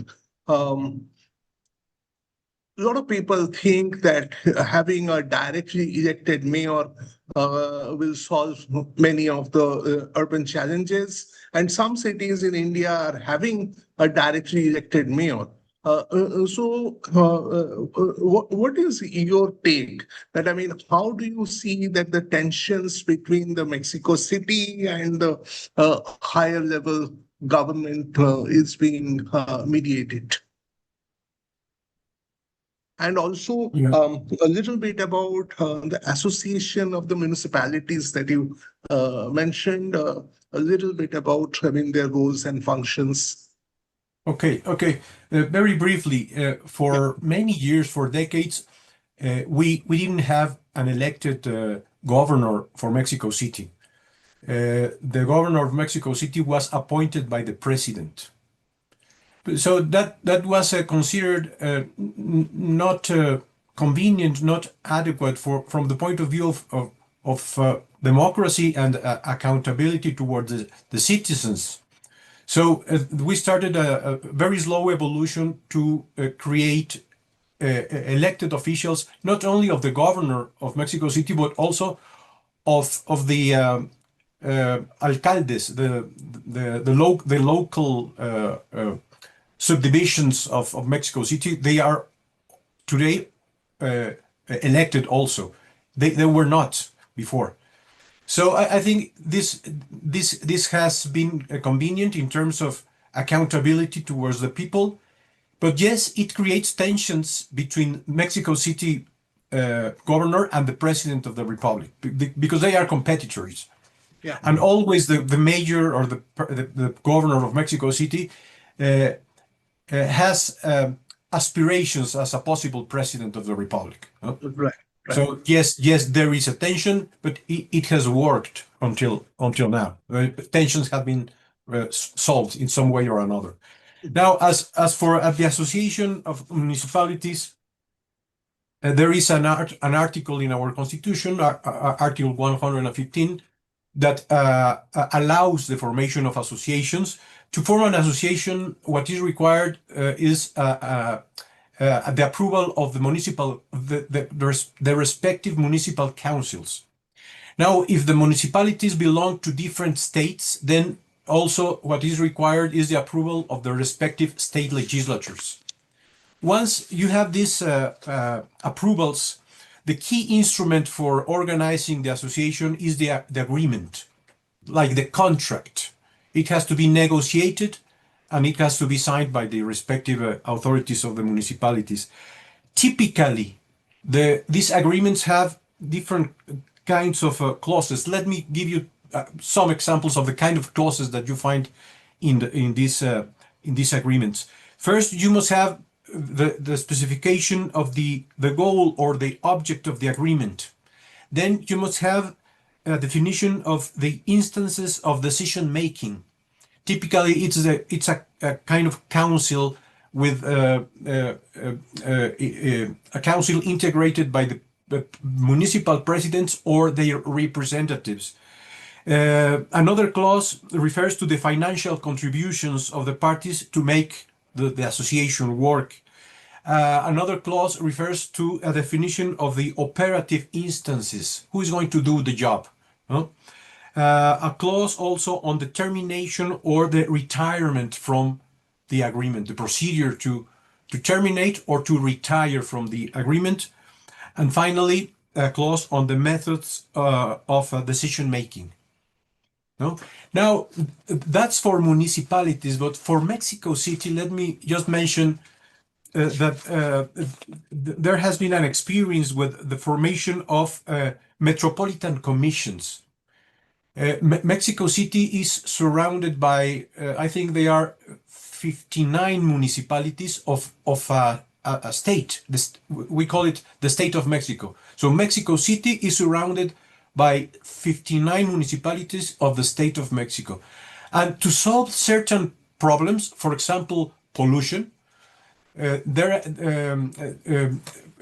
metropolitan commissions have been formed to define coordinated policies.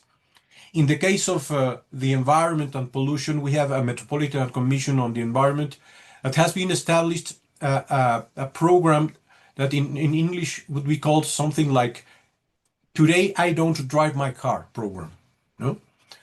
And with a system of periodic and regular verification of cars, of emissions of smoke, like every car. You have to take your car to a specific supervision place to verify that your car is not producing too much smoke. Let me put it in that way. And that's a metropolitan policy organized by the Metropolitan Commission on the Environment of the metropolitan zone of the Valley of Mexico. And it has worked relatively well in terms of reducing pollution and also reducing to some extent vehicle congestion that was mentioned by Professor Arora. That's it. Thank you, Professor Maria, Jose Maria. Now let me, there is one question in the chat box. So this question is from Manish Thakare, whose question is, more than 30 years has passed for the since the 74th CAA came into being. So there are implementation problems. So his main question is, if structural reforms remain slow over the next 15 to 20 years, what practical pathways exist within the current system to strengthen citizen voices and accountability in urban services delivery. How can elected representatives and communities be better empowered to bridge the gap between the local needs and the administrative actions? I would request Mr. Babu Jacob, I think he's the best placed person here to address this question. Thank you, Professor Tathagata. I had to be brief, but I had to cover a large area that you are mapping out, namely how do we govern. Now, let me try to be very brief. See, first of all, I think when we talk about the structural governance, let us not look for models. Let's not look for new models, this model, that model. We have a model. Make it work. And find out why it is not working, make it work. What is that model? If you go by the page 2 categorization, I would think largely it is what you have listed as number 1, fragmented governance with intermunicipal coordination. This is what is generally existing in India. It exists, let it be. Now, things are not happening. Water supply is not satisfactory, nobody is answerable, local government is not responsible for that. Answer that question, why is it so? Because decentralization has not been given. Decentralize that authority. When you decentralize, how will one city and different municipalities all within an urban area, how will they handle it? Find a solution for that. There are a number of possible solutions. One I would mention, like almost I mentioned in my first presentation also, that is water. You fragment, you break up the existing state water authority and give it to Bangalore city, bring it under the mayor.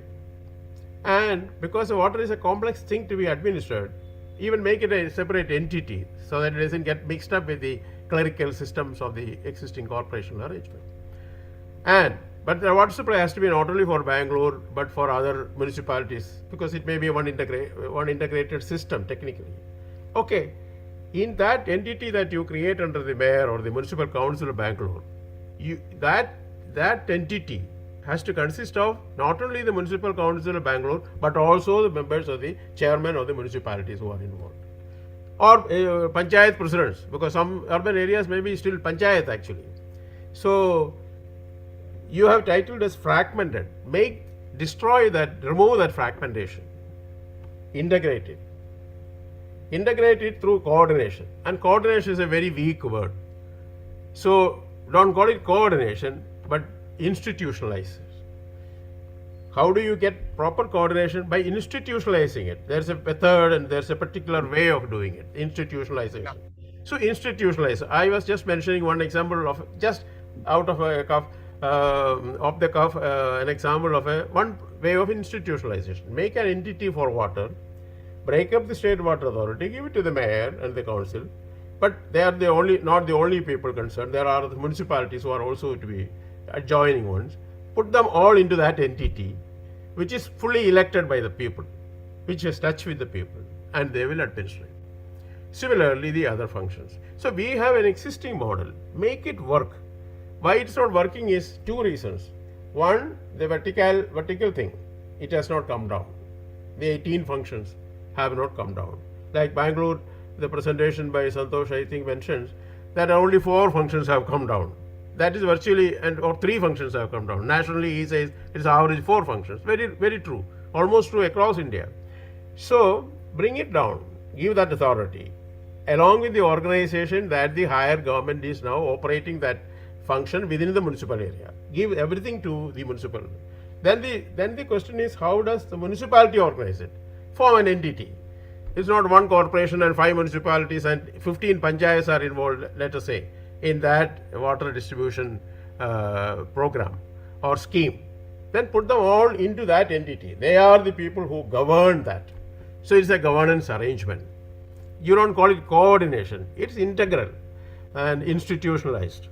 So make similarly for other functions. But one of the basic things while talking about this that is lacking in India is lack of urban planning.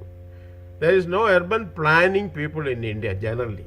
I have not seen, as part of my research I have gone to different places also. There is no urban planner in India, mostly, it's an extreme statement, who understands what is planning.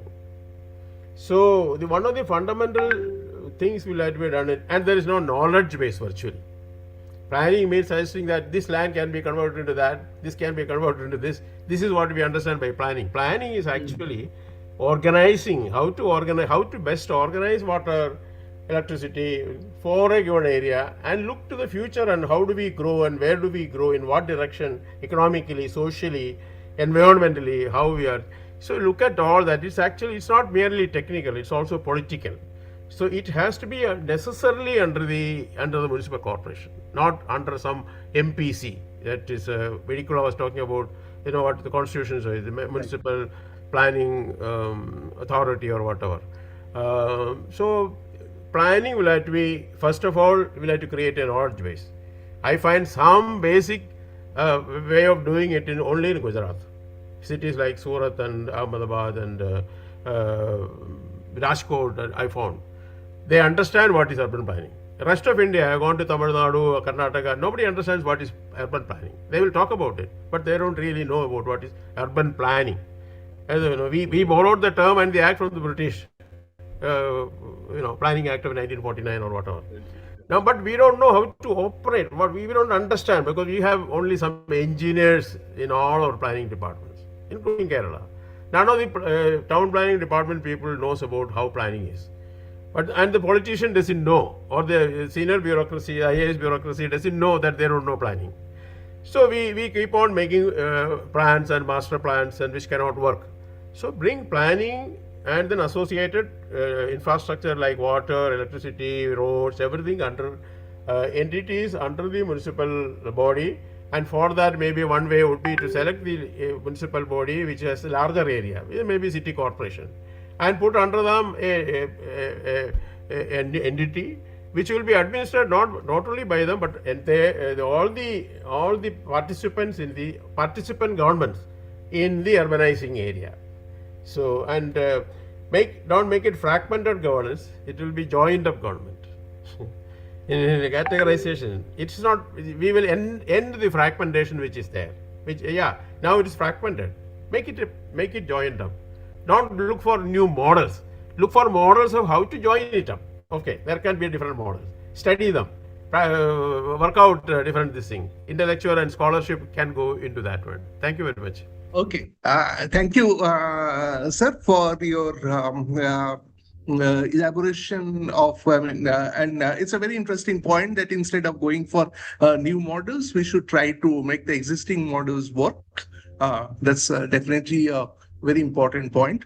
Souvanic, so one very small point, I would like you to reflect in just 1 or 2 minutes, please. In Calcutta, this Metropolitan Planning Committee was set up. But now in Calcutta, we have a very peculiar situation where the state urban development minister also happens to be the mayor of Calcutta and also the chairperson of the KMDA and in fact the de facto head of the Metropolitan Planning Committee. So it is basically a lot of consolidation of power in the hands of one individual, and also there are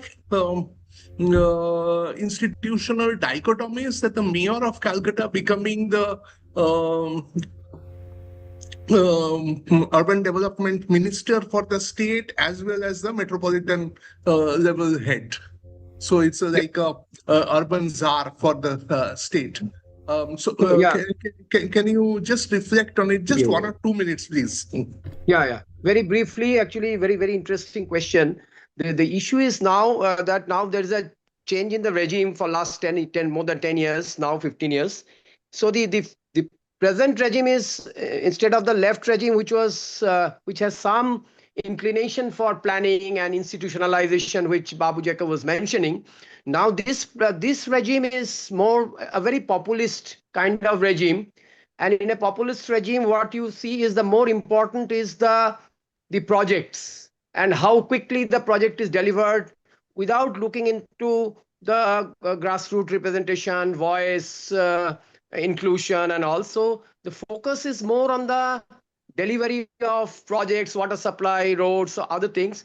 So now the emphasis is more on centralization and less on the accommodation of political representatives in the system. So, and the focus is more on the project delivery, mode of project delivery. So that's the kind of situation now we are in.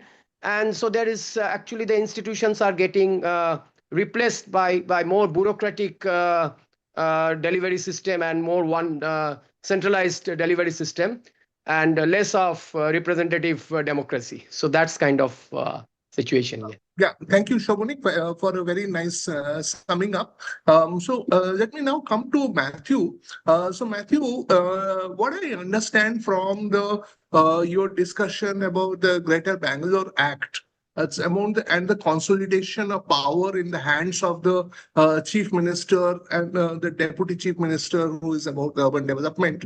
So it is also like a situation where the state chief minister or the deputy chief minister acts as a something like what in Australia they call it the Lord Mayor. Lord Mayor kind of a situation. How do you see that?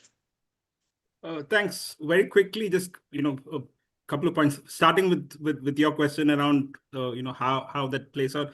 Firstly, I don't think it's a Lord Mayor kind of framework, because the Lord Mayor is mostly like does not exercise that much power. It's more ceremonial power, which is what they exercise. And here you're thinking of actual political sort of control and power. So it's actually, I would say, even more dangerous kind of situation if you're talking about from a context of decentralization, not necessarily from other contexts. So that's one thing. Couple of other quick points in sort of response to, and I don't want to take anything more than 2.5 minutes. So just quickly to respond to some of the comments and ideas that have come up.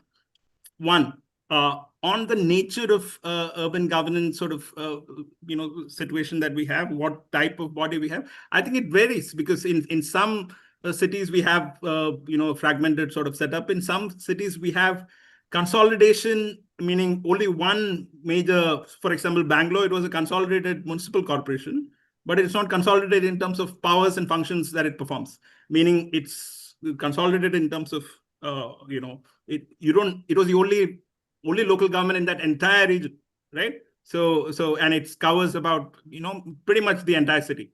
So in that way it's consolidated, but in other ways it's fragmented in terms of the nature of authority it exercises and the kinds of powers it has. In that way it's fragmented. So that's one thing. The other is just an overall reflection on this sort of constant, and my whole sort of effort in the last whatever 10-15 years has been to break or go away from this idea that we have the system is there, it's the implementation that is bad. So the design is good, when this is the law is good, the policy is good, the implementation is bad. And my effort has been to show that actually there are systemic issues, there are issues in the design itself, there are inherent sort of problems in the design of the 74th Amendment, the design of the institutions that we have. There are weaknesses in the way it is conceived. And I don't want to get into details here, but just to highlight that point, that when we talk about, it's just, let's not make it purely an implementation problem, because if the policy is failing so badly in implementation, there might be something, in the design as well. So that's something I want to highlight. And finally, just on the path forward, because I think that was one of the questions that came up about, we've been trying this for many years, but it doesn't seem to be working. So on that path forward question, I would just say that even on this, so at one level, I'm saying let's not think of it only as an implementation problem. Let's work with design. But again, if you work with design, that doesn't mean things will get done, which basically means we need a sort of political buy-in, or I don't want to call it buy-in, because we assume that what we say is right and the politics has to respond to that. Basically, it's about creating that environment which will enable this transformation to happen. So we are not addressing the elephant in the room, which is that cities are cash cows, especially big cities, are cash cows for the state government especially, and no state would want to relinquish that source of power and authority, and it controls land, it controls the finances. So nobody wants to take that away. So unless we create those right incentives, where there's a crying need from people, which actually it's already coming up in Bangalore and many other cases where people are saying we are fed up of this, and then you have political leaders actually articulating that position that, hey, the problem is with this, we need to think about it. That's when I feel the change would come. So I'll stop there. Yeah, thank you, Mathew. I think you hit the issue right at the nail. I mean, no chief minister in India would like their prime city to go out of their control. Because the city is really the cash cow. With this, let me come to Santoshji. Santoshji, again, quick 1 or 2 minute take. How do you see the system panning out in Bangalore? Because what I see that in India, Bangalore is now the real fountainhead of ideas in terms of urban governance. Yeah, I thank you, Professor Chatterjee. I only wish so. Right now, it is like in the absence of too much competition. Yeah, in the absence of too much competition, perhaps Bangalore is kind of seen. But of course, not to take away the other things that Bangalore brings to the table, whether it's technology and other things. It's very unfortunate that a city known for innovation has had to suffer without a local government for so long, like elected local government.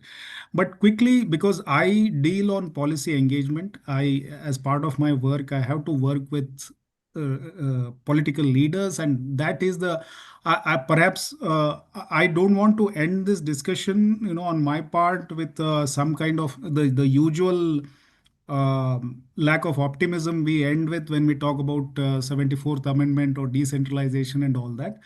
I think increasingly, if India has to really achieve its goal of a developed nation, not now, but in at least in 20 years, 30 years, whatever the current government wants to, which is good to have, like in the next 20 years, if you want to come close to the goal of a developed nation, we really need to work backwards from there. And without having our Viksit cities or Viksit Nagars, there is no pathway to Viksit Bharat, actually, right? There is no developed India without developed cities. So now how do we work backwards? So I would like to toe the line of what Babu Jacob was mentioning, that we need to really crack those problems. So basically, we need livability in cities. We need good life. That is the development which the politicians care about, the elected leaders. Then, but that will not come without the requisite urban capacities. I think we also as practitioners have to maybe rethink our strategy on keeping on talking about only decentralization and the 74th Amendment for the sake of it. Why is that even required? I think the elected representatives need to understand this, and we need to convey this in simple, simple common man's language, and make sense for them politically. So if you have to have developed cities with good livabilities of doing business and all that, your urban governments have to have the capacities to deliver them, which means you should have finances, which should have staffing, and which you should have the technical know-how, and you should have the powers to deliver in their geographical areas. Now, we need to work on short-term reforms in terms of urban capacities, and then at the same time have empowered local governments, which means long-term reforms, like having a good cadence of elections, having empowered mayors and all that. And also, just one last thing I want to add here.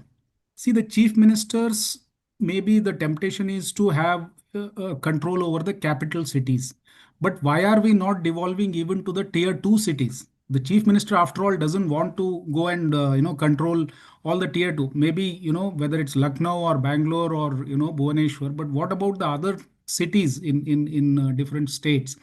So there maybe then we have the local other politicians who want to control. So we need to take this one by one. It's not just the chief minister. This whole role mix up of who is a MLA, who is a MP, and who is a local corporator, right? So I think there the public participation is awareness is very, very important. And I think in cities like Bangalore, there is already growing awareness, and people clearly understand that the different elected leaders at different levels have to play their role and not encroach on one another thing. I don't say it's very ideal right now, but I think there is increasing awareness. And I think we as practitioners will have to help the people. So we should also start with more participation. So once people start more and more participation, I think all these we they also can. I mean, the whole of citizens, the community is kind of coming together to solve these complex issues. Actually, right? So that is how we need to take. Yeah, Thank you, Santoshji.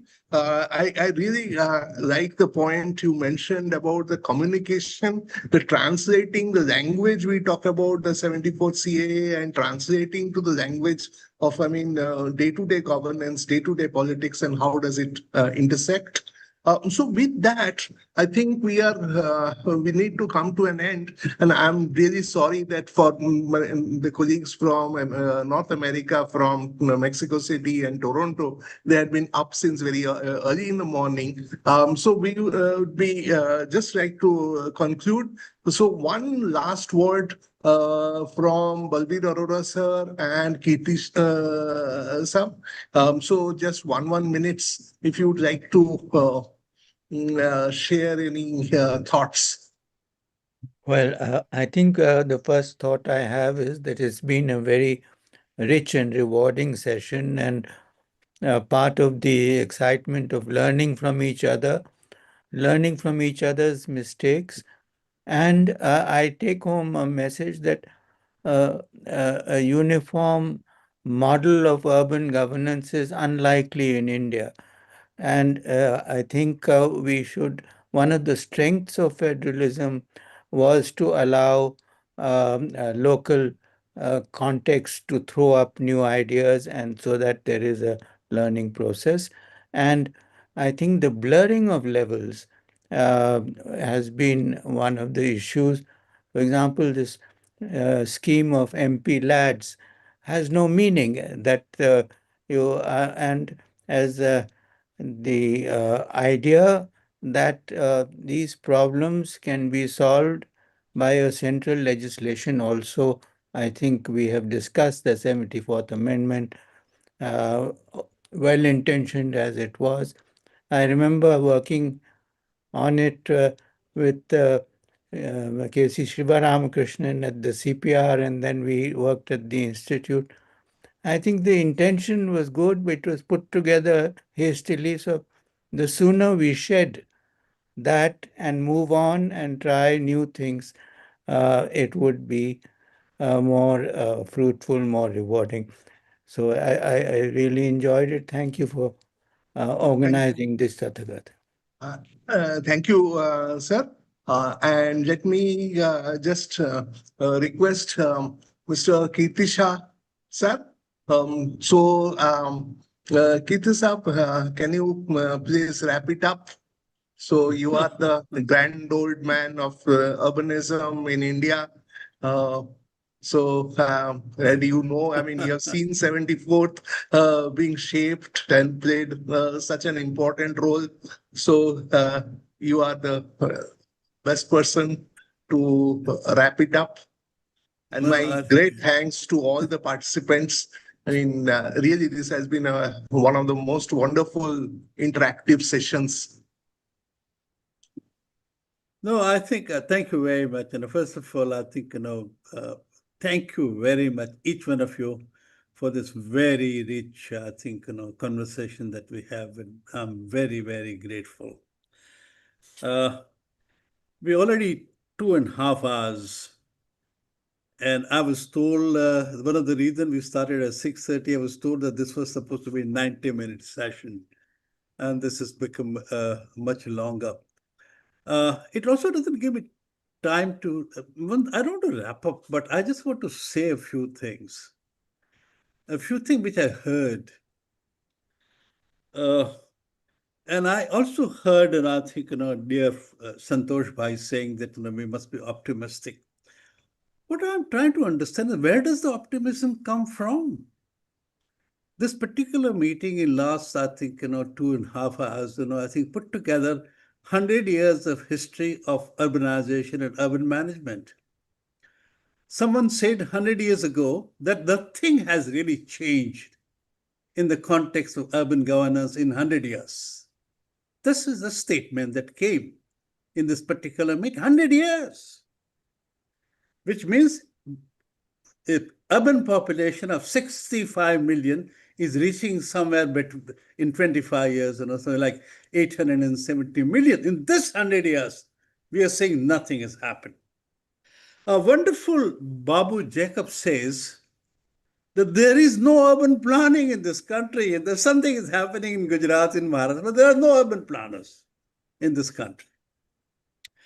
And we put together this Greater Bangalore Act just 5 years ago, 8 years ago, 10 years ago, just in fact very recent. And it's not worth looking at, if you really be very honest. And you could be, I think, wonderful and say, look, good, this and that, but there's nothing in it. You just look at, and I wanted to look at 4 sort of milestone in the history. One is, of course, 100 years ago, when we were very small in terms of urbanization.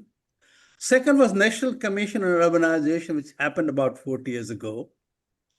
Third is the 73rd and the 74th Constitutional Amendment, which happened 33 years ago.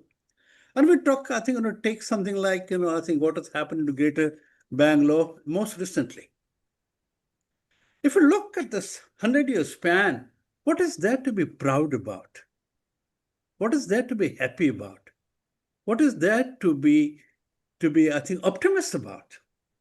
As a matter of fact, as I grow, I'm 83, I will be 84 in 2 more months. I personally feel my concern is moving towards worries.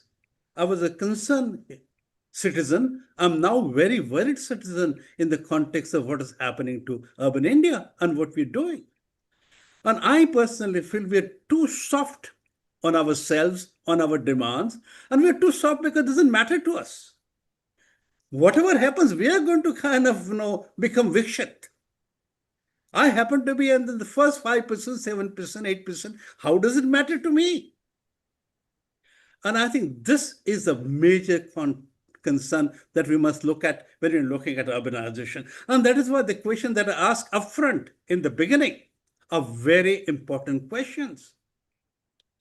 Are we going to deal with 870 million people, I think, 2050? That figure is not going to change. Are we ready? Are our cities ready? What is happening to tier 2, tier 3 cities? Where is our governance? Where are our municipal corporations? So what I'm trying to say is this, that we have something very serious to worry about. And we look very cozy and very comfortable. And I'm very sorry saying this. But I think, and this particular, and not that you've got to be shouting. What I'm saying is this, that this particular, what I say is shifting from concern to worries must reflect somewhere. I'm trying to reflect it in form of 142nd webinar, but it's nothing, it's peanuts, it's nothing, it's nowhere. I think we got to kind of move fast. We've got to kind of look at, we just don't have time. Time is taking over us. And we are really heading towards what appears to me a major chaos. And we've got to avoid chaos first.